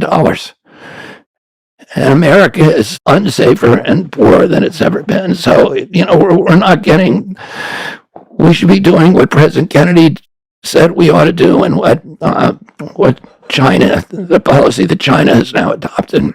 So that's a really eloquent and clear and powerful description of the way you see U.S. should be doing geopolitics and the way you see U.S. should be taking care of the poor in this country. Let me ask you a question from Jordan Peterson that he asked when I told him that I'm speaking with you. Given everything you've said, when does the left go too far? I suppose he's referring to cultural issues, identity politics. Well, Jordan trying to get me to badmouth the left the whole time I was in. I really enjoyed my talk with him. Yeah. But he seemed to have that agenda where he wanted me to, say bad things about the left. And I just don't, that's not what my campaign is about. I want to do the opposite. Oh, I'm not going to badmouth the left. They try. I was on a show this week with David Remnick from the New Yorker, and he tried to get me to badmouth Donald Trump and and Alex Jones and a lot of other people, and baiting me to do it. And of course, there's a lot of bad things I could say about all those people, but it doesn't. I'm trying to find values that hold us together, that we can share in common, rather than to focus constantly on these disputes and these issues that drive us apart. So me sitting here bad-mouthing the left or bad-mouthing the right is not going to advance the ball. I really want to figure out ways that, what do these groups hold in common that we can all, have a shared vision of what we want this country to look like. Well, that's music to my ears. But in that spirit, let me ask you a difficult question then. You wrote a book harshly criticizing Anthony Fauci. Let me ask you to steelman the case for the people who support him. What is the biggest positive thing you think Anthony Fauci did for the world? What is good that he has done for the world, especially during this pandemic? I don't want to sit here and speak uncharitably by saying the guy didn't do anything, but I can't think of anything. I mean, if you tell me something that you think he did, maybe there was a drug that got licensed while he was at NIH that, benefited people. That's certainly possible. He was there for 50 years. And I in terms of his principal programs, of the AIDS programs and his COVID programs, and I think that the harm that he did vastly outweighed the benefits.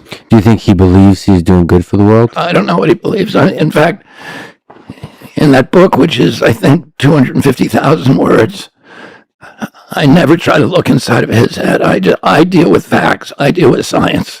So, and every factual assertion in that book is cited and sourced to government databases or peer-reviewed publications. And I try not to speculate about things that I don't know about or I can't prove. And I cannot tell you what his motivations were. I mean, all of us, he's done a lot of things that I think are really very, very bad things for humanity, very deceptive. But we all have this capacity for self-deception. As I said at the beginning of this podcast, we judge ourselves on our intentions rather than our actions, and we all have an almost infinite capacity to convince ourselves that what we're doing is right. And not everybody kind of lives an examined life and is examining their motivations in the way that the world might experience their professions of goodness. Let me ask about the difficulty of the job he had. Do you think it's possible to do that kind of job well? Or is it also a fundamental flaw of the job of being the centralized figure that's supposed to have scientific policy? No, I think he was a genuinely bad human being. And that there were many, many good people in that department over the years. Bernice Eddy is a really good example. John Anthony Morris, many people whose careers he destroyed because they were trying to tell the truth. One after the other, the greatest scientists in the history of NIH were run out of that organization, out of that agency. But, people listening to this, probably, will, in hearing me say that, will think that I'm bitter or that I'm doctrinaire about him. But, you should really go and read my book. And it's hard to summarize I tried to be really methodical, to not call names, to just say what happened. You are the bigger picture of this is you're an outspoken critic of pharmaceutical companies, Big Pharma. What is the biggest problem with Big Pharma and how can it be fixed? Well, the problem could be fixed through regulation, the problems, but the pharmaceutical industry is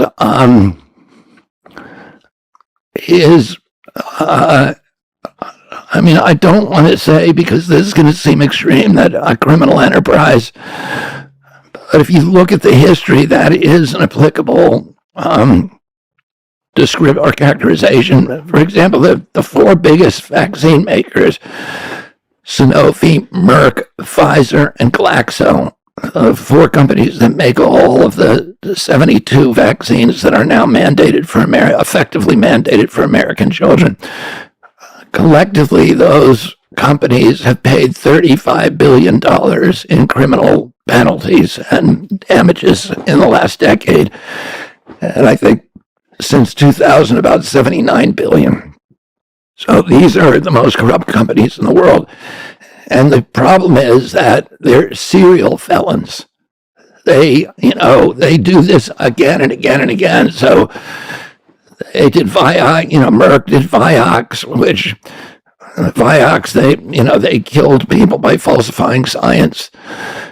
And they did it. They lied to the public. They said this is a headache medicine and a arthritis painkiller. But they didn't tell people that it also gave you heart attacks. And they knew, we've found when we sued them, the memos from their bean counters saying we're going to kill this many people, but we're still going to make money. So they make those calculations, and those calculations are made very, very regularly. And then, when they get caught, they pay a penalty, and I think they paid about $7 billion for Vioxx, but then they went right back that same year that they paid that penalty.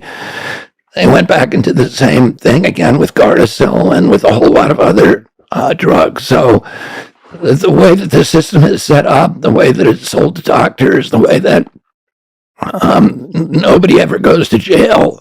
So there's really no penalty, that it all becomes part of the cost of doing business. And you can see other businesses that if there's no penalty, if there's no real, these are the companies that gave us the opioid epidemic, right? So they knew what was going to happen. And you go and see, there's a documentary, I forget what the name of it is, but it shows exactly what happened. And, they corrupted FDA. They knew that that oxycodone was addictive. They got FDA to tell doctors that it wasn't addictive. They pressured FDA to lie, and they got their way. And this year, they got a whole generation addicted to oxycodone. And now, when they got caught and we made it harder to get oxycodone. And now all those addicted kids are going to fentanyl and dying. And this year it killed 106,000. That's twice as many people who were killed during the 20-year Vietnam War, but in 1 year, twice as many American kids. And they knew it was going to happen. And they did it to make money. So I don't know what you call that other than saying that's, a criminal enterprise. Or is it possible to have, within a capitalist system, to produce medication, to produce drugs at scale in a way that is not corrupt? Yeah, of course it is. How? Through a solid regulatory regimen, where drugs are actually tested. The problem is not the capitalist system. The capitalist system, I have great admiration for and love for the capitalist system. It's the greatest economic engine ever devised. But it has to be harnessed to a social purpose. Otherwise, it leads us, down the trail of oligarchy, environmental destruction, and commoditizing, poisoning, and killing human beings. That's what it will do in the end. You need a regulatory structure that is not corrupted by financial entanglements with the industry. And we've set this up the way that the system is set up today has created this system of regulatory capture on steroids. So almost 50% of FDA's budget comes from pharmaceutical companies. The people who work at FDA are, their money is coming, their salaries are coming from pharma, half their salaries. So they know who their bosses are, and that means getting those drugs done, getting them out the door and approved as quickly as possible. It's called fast track approval, and they pay 50% of FDA's budget. It goes about 45% actually goes to fast track approval. Do you think money can buy integrity? Oh yeah, of course it can. In the there's that's not something that is that is controversial. Of course it will. So slightly controversial to me. I would like to think that scientists that work at FDA may not be able to buy your integrity. I'm talking about population wide. I'm not talking about the individual. But I'd like to believe that scientists. In general, a career of a scientist is not a very high-paying job. I'd like to believe that people that go into science, that work at FDA, that work at NIH, are doing it for a reason that's not even correlated with money, really. Yeah. And I think probably that's why they go in there. But scientists are corruptible, and the way that I can tell you that is that I've brought over 500 lawsuits, and almost all of them involve scientific controversies, and there are scientists on both sides in every one. When we sued Monsanto, there was on the Monsanto side there was a Yale scientist, a Stanford scientist, and a Harvard scientist, and on our side there was a Yale, Stanford, and Harvard scientist, and they were saying exactly the opposite things. In fact, there's a word for those kind of scientists who take money for their opinion, and the word is biostitutes. And they are very, very common, and I've been dealing with them my whole career. I think it was Upton Sinclair who said that it's very difficult to persuade a man of a fact if the existence of that fact will diminish his salary. And I think that's true for all of us. If we find a way of reconciling ourselves to things that are to truths that actually, and worldviews that actually benefit our salaries. Now, NIH has probably the worst system, which is that scientists who work for NIH itself, which used to be the premier gold standard scientific agency in the world, everybody looked to NIH Today, it's just an incubator for pharmaceutical drugs. And that is that gravity of economic self-interest. Because if NIH itself collects royalties, they have margin rights for the patents on all the drugs that they work on. So with the Moderna vaccine, which they promoted incessantly and aggressively, NIH owned 50% of that vaccine and is making billions and billions of dollars on it. And there are at least 4 scientists that we know of, and probably at least 6 at NIH who themselves have margin rights for those patents. So if you are a scientist who work at NIH, you work on a new drug, you then get margin rights and you're entitled to royalties of $150,000 a year forever from that, forever. Your children's children, as long as that product's on the market, you can collect royalties. So you have, the Moderna vaccine is paying for the top people at NIH, some of the top regulators. It's paying for their boats, it's paying for their mortgages, it's paying for their children's education. And, you have to expect that that in those kind of situations, the regulatory function would be subsumed beneath the mercantile ambitions of the agency itself and the individuals who stand to profit enormously from getting a drug to market. Those guys are paid by us, the taxpayer, to find problems with those drugs before they get to market. But if you know that drug is going to pay for your mortgage, you may overlook a little problem, or even a very big one. And that's the problem. You've talked about that the media slanders you by calling you an anti-vaxxer. And you've said that you're not anti-vaccine, you're pro-safe vaccine. Difficult question. Can you name any vaccines that you think are good? I think some of the live virus vaccines are probably averting more problems than they're causing. There's no vaccine that is, safe and effective. Those are big words. What about the polio? Can we talk about the polio? Here's the problem. Yes. Here's the problem. The polio vaccine contained a virus called simian virus 40, SV40. It's one of the most carcinogenic materials that is known to man. In fact, it's used now by scientists around the world to induce tumors in rats and guinea pigs in labs. But it was in that vaccine. 98 million people who got that vaccine in my generation got it. And now you've had this explosion of soft tissue cancers in our generation that kill many, many, many, many, many more people than polio ever did. So if you say to me that the polio vaccine was effective against polio, I'm going to say yes. And if you say to me, did it kill more people? Did it cause more deaths than avert? I would say I don't know, because we don't have the data on that. So, but let's talk. Well, we kind of have to narrow in on: is it effective against the thing it's supposed to fight? Oh well, a lot of them are. Let me give you an example. The most popular vaccine in the world is the DTP vaccine, diphtheria, tetanus, and pertussis. It was introduced in this country around 1980. That vaccine caused so many injuries that Wyeth, which was the manufacturer, was said to the Reagan administration, "We are now paying $20 in downstream liabilities for every dollar that we're making in profits, and we are getting out of the business unless you give us permanent immunity from liability." So the vaccine companies then were given, and by the way, Reagan said at that time, "Why don't you just make the vaccine safe?"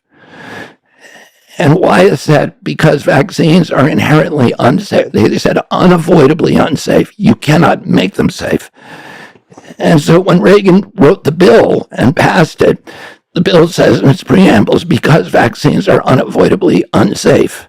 And the Brucewitz case, which was a Supreme Court case that upheld that bill, uses that same language. Vaccines cannot be made safe. They're unavoidably unsafe. So this is what the law says. Now, I just want to finish this story because this illustrates very well your question. The DTP vaccine was discontinued in this country, and it was discontinued in Europe because so many kids were being injured by it. However, the WHO and Bill Gates gives it to 161 million African children every year. And Bill Gates went to the Danish government and asked them to support this program, saying, we've saved 30 million kids from dying from diphtheria, tetanus, and pertussis. The Danish government said, can you show us the data? And he couldn't. So the Danish government paid for a big study with Novo Nordisk, which is a Scandinavian vaccine company, in West Africa. And they went to West Africa and they looked at the DTP vaccine for 30 years of data. And they retained the best vaccine scientists in the world, these kind of deities of African vaccine program, Peter A.A.B., Sigrid Morgensen, and a bunch of others. And they looked at 30 years of data for the DTP vaccine, and they came back and they were shocked by what they found. They found that the vaccine was preventing kids from getting diphtheria, tetanus, and pertussis. But the girls who got that vaccine were 10 times more likely to die over the next 6 months than children who didn't. Why is that? And they weren't dying from anything anybody ever associated with the vaccine. They were dying of anemia, bilharzia, malaria, sepsis, and mainly pulmonary and respiratory disease, pneumonia. And it turns out this is what this is what the researchers found, who were all pro-vaccine, by the way. They said that this vaccine is killing more children than diphtheria, tetanus, and pertussis prior to the introduction of the vaccine. And for 30 years, nobody ever noticed it. The vaccine was providing protection against those target illnesses, but it had ruined the children's immune systems, and they could not defend themselves against random infections that were harmless to most children. But isn't it nearly impossible to prove that link? You can't prove the link. All you can do is, for any particular interest, you can't, illness or death, you can't prove the link. But you can show statistically that that if you get that vaccine, you're more likely to die over the next 6 months than if you don't. And those studies, unfortunately, are not done for any other vaccines. So for every other medicine, in order to get approval from the FDA, you have to do a placebo-controlled trial prior to licensure, where you look at health outcomes among an exposed group, a group that gets it, and compare those to a similarly situated group that gets a placebo. The only medical intervention that does not undergo placebo-controlled trials prior to licensure of vaccines, not one of the 72 vaccines that are now mandated for our children have ever undergone a placebo-controlled trial prior to licensure. So I should say that there's a bunch, on that point, I've heard from a bunch of folks that disagree with you, including polio. I mean, in the testing is a really important point. Before licensure, placebo-controlled, randomized trials, polio received just that against the saline placebo control. So it seems unclear to me. I'm confused why you say that they don't go through that process. It seems like a lot of them do. Here's the thing, is that I was saying that for many years because we couldn't find any. Yeah. And then in 2016 in March, I met President Trump ordered Dr. Fauci to meet with me.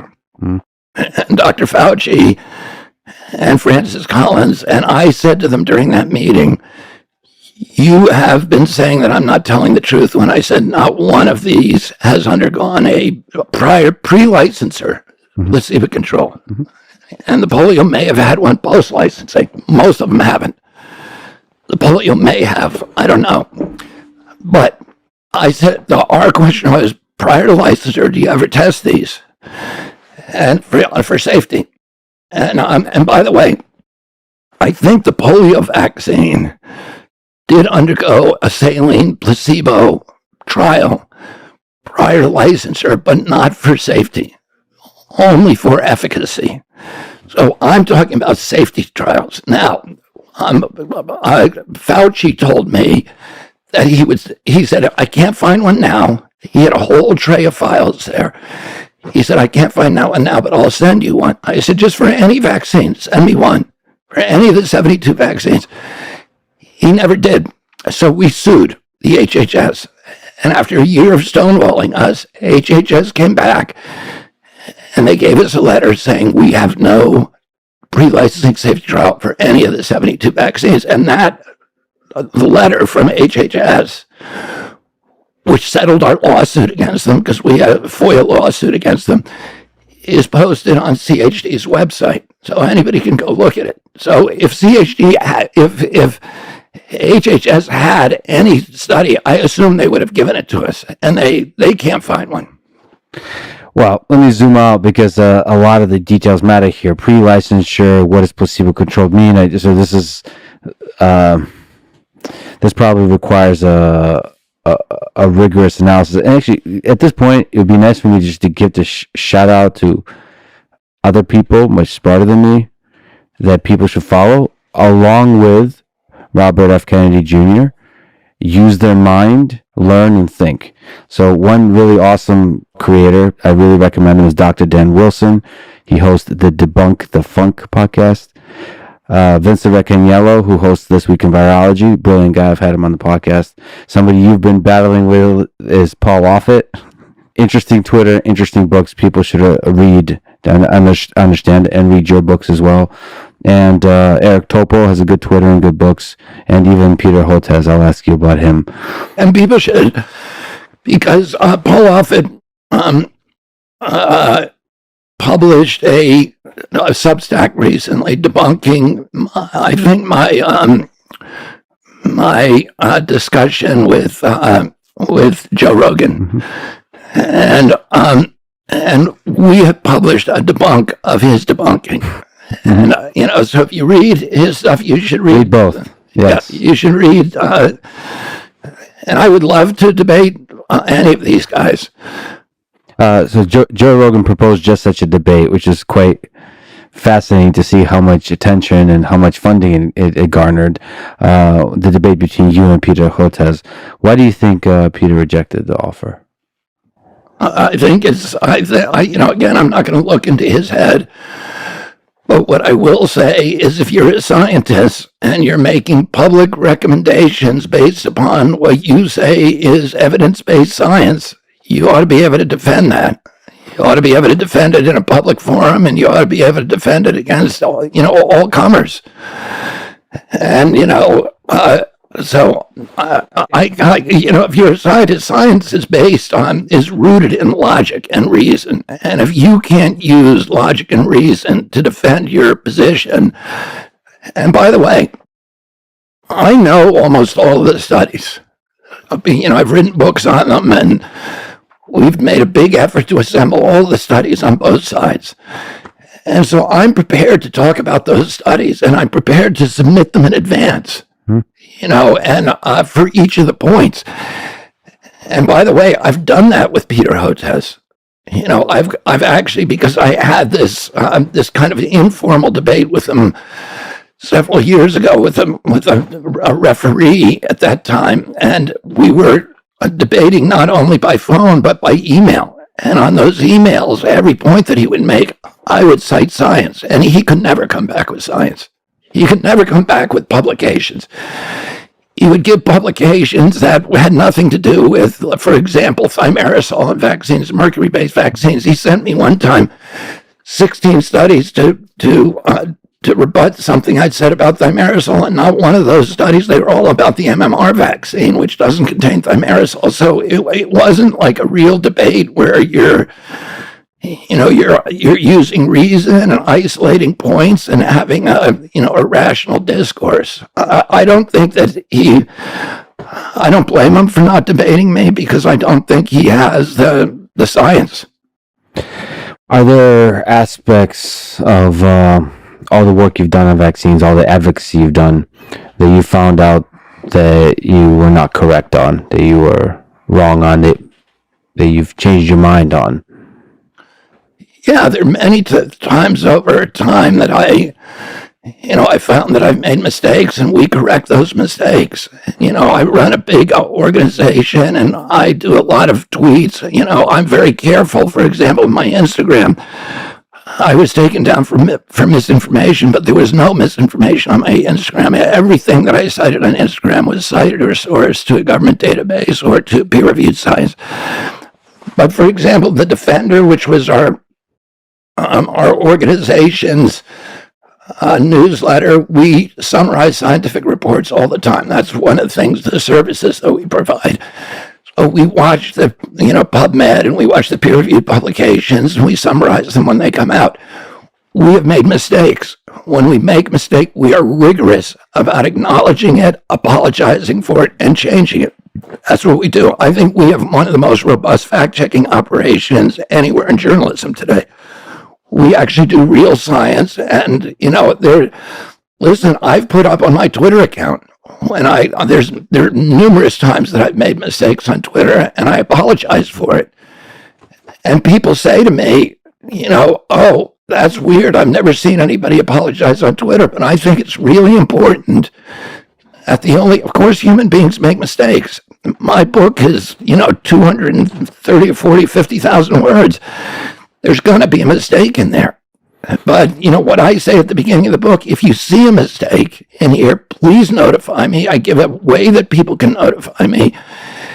And if somebody points out a mistake, I'm going to change it. I'm not going to dig my feet in and say, I'm not going to acknowledge this.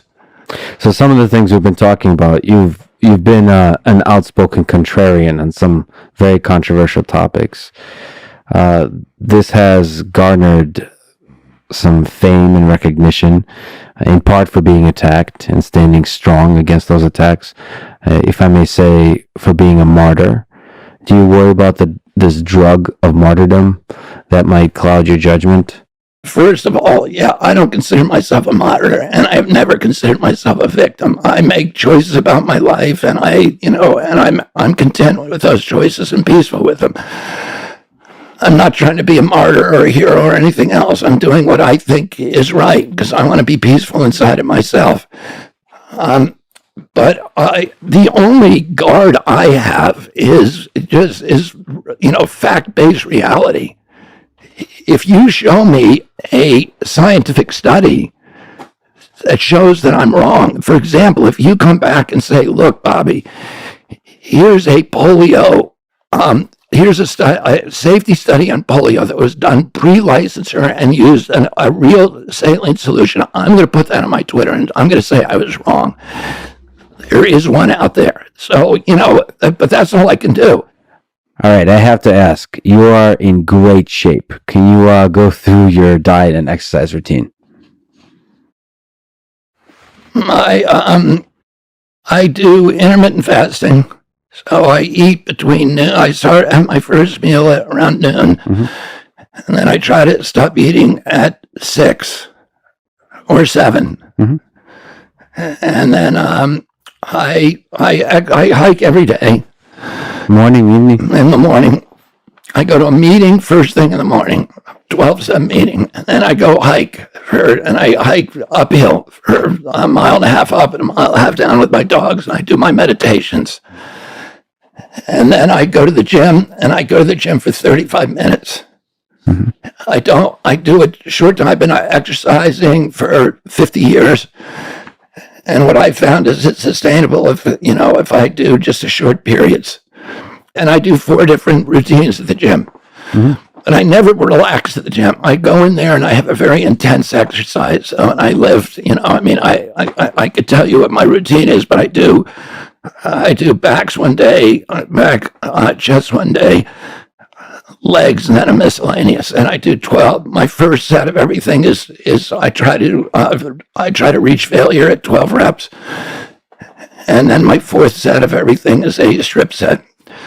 I take a lot of vitamins. I can't even list them to you here because I couldn't even remember them all, but I take a ton of vitamins and nutrients. I'm on an anti-aging protocol from my doctor that includes testosterone replacement, and but I don't take any steroids. I don't take any anabolic steroids or anything like that. And the DRT I use is bioidentical to what my body produced. What are your thoughts on hormone therapy in general? I talk to a lot of doctors about that stuff, because I'm interested in health. And, I've heard really good things about it, but I don't know. I'm definitely not an expert on it. About God, you wrote, God talks to human beings through many vectors: wise people, organized religion, the great books of religions, through art, music, and poetry. But nowhere with such detail and grace and joy as through creation. When we destroy nature, we diminish our capacity to sense the divine. What is your relationship, and what is your understanding of God? Who is God? Well, I mean, God is incomprehensible. I guess the most philosophers would say we're inside the mind of God. And so it would be impossible for us to understand, what God's form is. But I mean, for me, I have let's say this. I was raised in a very, very deeply religious setting. So we went to church in the summer, oftentimes twice a day, the morning mass, and we definitely went every Sunday. And we prayed in the morning, we prayed before and after every meal, we prayed at night, we said a rosary, sometimes 3 rosaries a night. And my father read us the Bible. Whenever he was home, he would read us, we'd all get in the bed and he'd read us the Bible stories. I went to Catholic schools, I went to Jesuit schools, I went to the nuns, and I went to a Quaker school at one point. When I became a drug addict when I was about 15 years old, about a year after my dad died, and I was addicted to drugs for 14 years. During that time, when you're an addict, you're living against conscience. And when you're living, I never, I was always trying to get off of drugs, never able to, but I never felt good about what I was doing. And when you're living against conscience, you kind of push God to the peripheries of your life. So I'll call me he, recedes and gets smaller. And then when I got sober, I knew that I had a couple of experiences. One is that I had a friend of my brother's, one of my brothers who died of this disease of addiction, had a good friend who had used to take drugs with us, and he became a Moonie. So he became a follower of Reverend Sun Myung Moon. And at that point, his compulsion, he had the same kind of compulsion that I had, and yet it was completely removed from him. And he used to come and hang out with us, but he would not want to take drugs, even if I was taking them right in front of him. He was immune to it. He'd become impervious to that impulse. And when I first got sober, I knew that I did not want to be the kind of person who was, waking up every day and white knuckling sobriety and just, trying to resist through willpower. And by the way, I had iron willpower as a kid. I gave up candy for Lent when I was 12, and I didn't eat it again until I was in college. I gave up desserts the next year for Lent, and I never ate another dessert till I was in college, and I was trying to bulk up for rugby and for sports.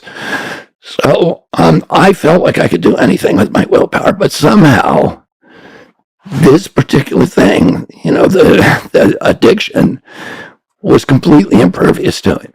And it was cunning, baffling, incomprehensible. I could not understand why I couldn't just say no and then never do it again like I did with everything else. So I was living against conscience, and I thought about this guy, and reflecting my own prejudices at that time in my life, I said to myself, I didn't want to be like a drug addict who was wanting a drug all the time and just not being able to do it. I wanted to completely realign myself so that I was somebody who got up every day and just didn't want to take drugs, never thought of them, kissed the wife and children and went to work and never thought about drugs the whole day. And I knew that people throughout history had done that. I'd read the lives of the saints. I knew St. Augustine had been a very, very dissolute youth and had the spiritual realignment, transformation. I knew the same thing had happened to St. Paul, at Damascus. The same thing had happened to St. Francis. St. Francis also had a dissolute and fun-loving youth and had this deep spiritual realignment. And I knew that happened to people throughout history. And I thought that's what I needed, something like that. I had the example of this friend of mine, and I used to think about him, and I would think, and this again reflects the bias and probably the meanness of myself at that time, but I said I'd rather be dead than be a Mooney. But I wish I somehow could distill that power that he got without becoming a religious nuisance. And at that time, I picked up a book by Carl Jung called Synchronicity. And Jung, he was a psychiatrist. He was contemporary of Freud's. Freud was his mentor, and Freud wanted him to be his replacement, but Freud was an avowed atheist. And Jung was a deeply spiritual man. He had these very intense and genuine spiritual experiences from when he was a little boy, from when he was 3 years old, that he remembered. His biography is fascinating about him because he remembers them with such detail. And he was interesting to me because he was a very faithful scientist, and I consider myself a science-based person from when I was little. And yet he had this spiritual dimension to him, which infused all of his thinking and really, I think, made him, it branded his form of recovery or of treatment. And he thought that he had this experience that he describes in this book, where he's sitting up on he ran one of the biggest sanitariums in Europe, in Zurich. And he was sitting up on the third floor of this building, and he's talking to a patient who was describing her dream to him. And the fulcrum of that dream was a scarab beetle, which was an insect that is very, very uncommon, if at all, in Northern Europe, but it's a common figure in the iconography of Egypt and the hieroglyphics on the walls of the pyramids, etc. And while he was talking to her, he heard this bing, bing, bing on the window behind him. And he didn't want to turn around to take his attention off her, but finally he does it. He, in exasperation, he turns around, he throws up the window, and a scarab beetle flies in and lands in his hand. And he shows it to the woman, and he says, "Is this what you were thinking of? Is this what you were dreaming about?" And he was struck by that experience, which was similar to other experiences he's had like that. And that's what synchronicity means. It's an instant, a coincidence, and like if you're talking with somebody about somebody that you haven't thought about in 20 years, and that person calls on the phone, that's synchronicity. Oh, and he believed it was a way that God intervened in our lives that broke all the rules of nature that he had set up, the rules of physics, the rules of mathematics, to reach in and sort of tap us on the shoulder and say, "I'm here." And so he tried to reproduce that in a clinical setting. And he would put one guy in one room and another guy in another room and have them flip cards and then guess what the other guy had flipped. And he believed that if he could beat the laws of chance, laws of mathematics, that he would prove the existence of an unnatural law, a supernatural law. And that was the first step to proving the existence of a God. He never succeeds in doing it. But he says in the book, even though I can't prove using empirical and scientific tools the existence of a God, I can show through anecdotal evidence, having seen thousands of patients come through this institution, that people who believe in God get better faster, and that the recovery is more enduring than people who don't. And for me, hearing that was more impactful than if he had claimed that he had proved the existence of a God, because I wouldn't have believed that. But I was already at a mindset where I would have done anything I could to improve my chances of never having to take drugs again by even 1%. And if believing in God was going to help me, whether there's a God up there or not, believing in one itself had the power to help me, I was going to do that. So then the question is, how do you start believing in something that you can't see or smell or hear or touch or taste or acquire with your senses? And Jung provides the formula for that, and he says, act as if, you fake it till you make it. And so that's, what I started doing. I just started pretending there was a God watching me all the time, and kind of life was a series of tests, and there was a bunch of moral decisions that I had to make every day, and each one, these were all just little things that I did, but each one now for me had a moral dimension. Like when when the alarm goes off, do I lay in bed for an extra 10 minutes with my indolent thoughts, or do I jump right out of bed? Do I make my bed? Most important decision of the day. Do I hang up the towels? Do I, when I go into the closet and pull out my blue jeans and a bunch of those wire hangers fall on the ground, do I shut the door and say, I'm too important to do that, that's somebody else's job, or not? And so, do I put the water in the ice tray before I put it in the freezer? Do I put the shopping cart back in the, place that it's supposed to go, in the parking lot of the Safeway?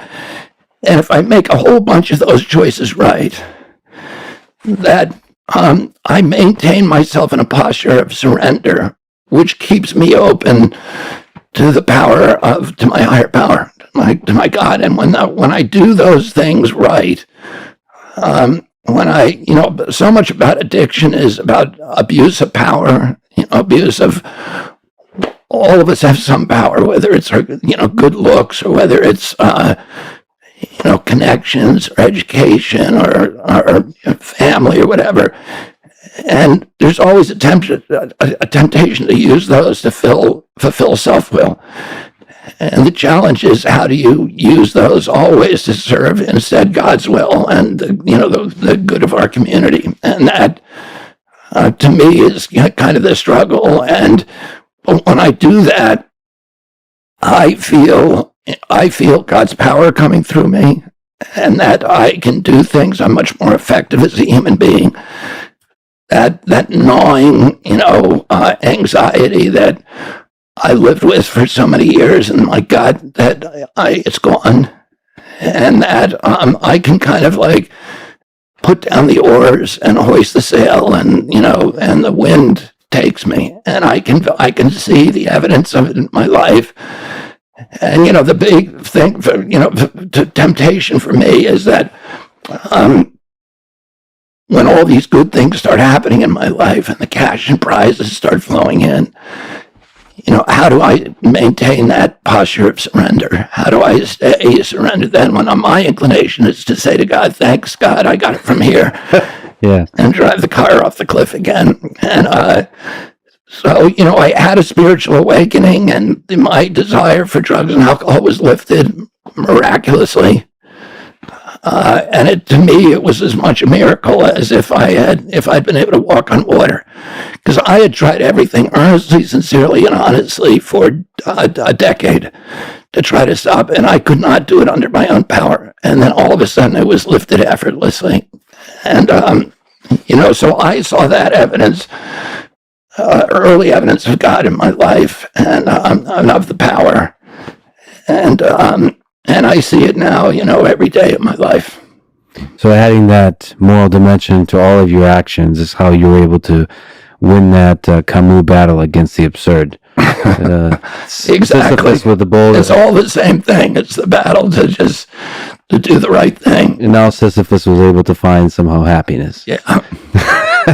Well, Bobby, thank you for the stroll through some of the most important moments in recent human history, and for running for president. And thank you for talking today. Thank you, Lex. Thanks for listening to this conversation with Robert F. Kennedy Jr. To support this podcast, please check out our sponsors in the description. And now, let me leave you with some words from John F. Kennedy. Let us not seek the Republican answer or the Democratic answer, but the right answer. Let us not seek to fix the blame for the past. Instead, let us accept our own responsibility for the future. Thank you for listening, and hope to see you next time.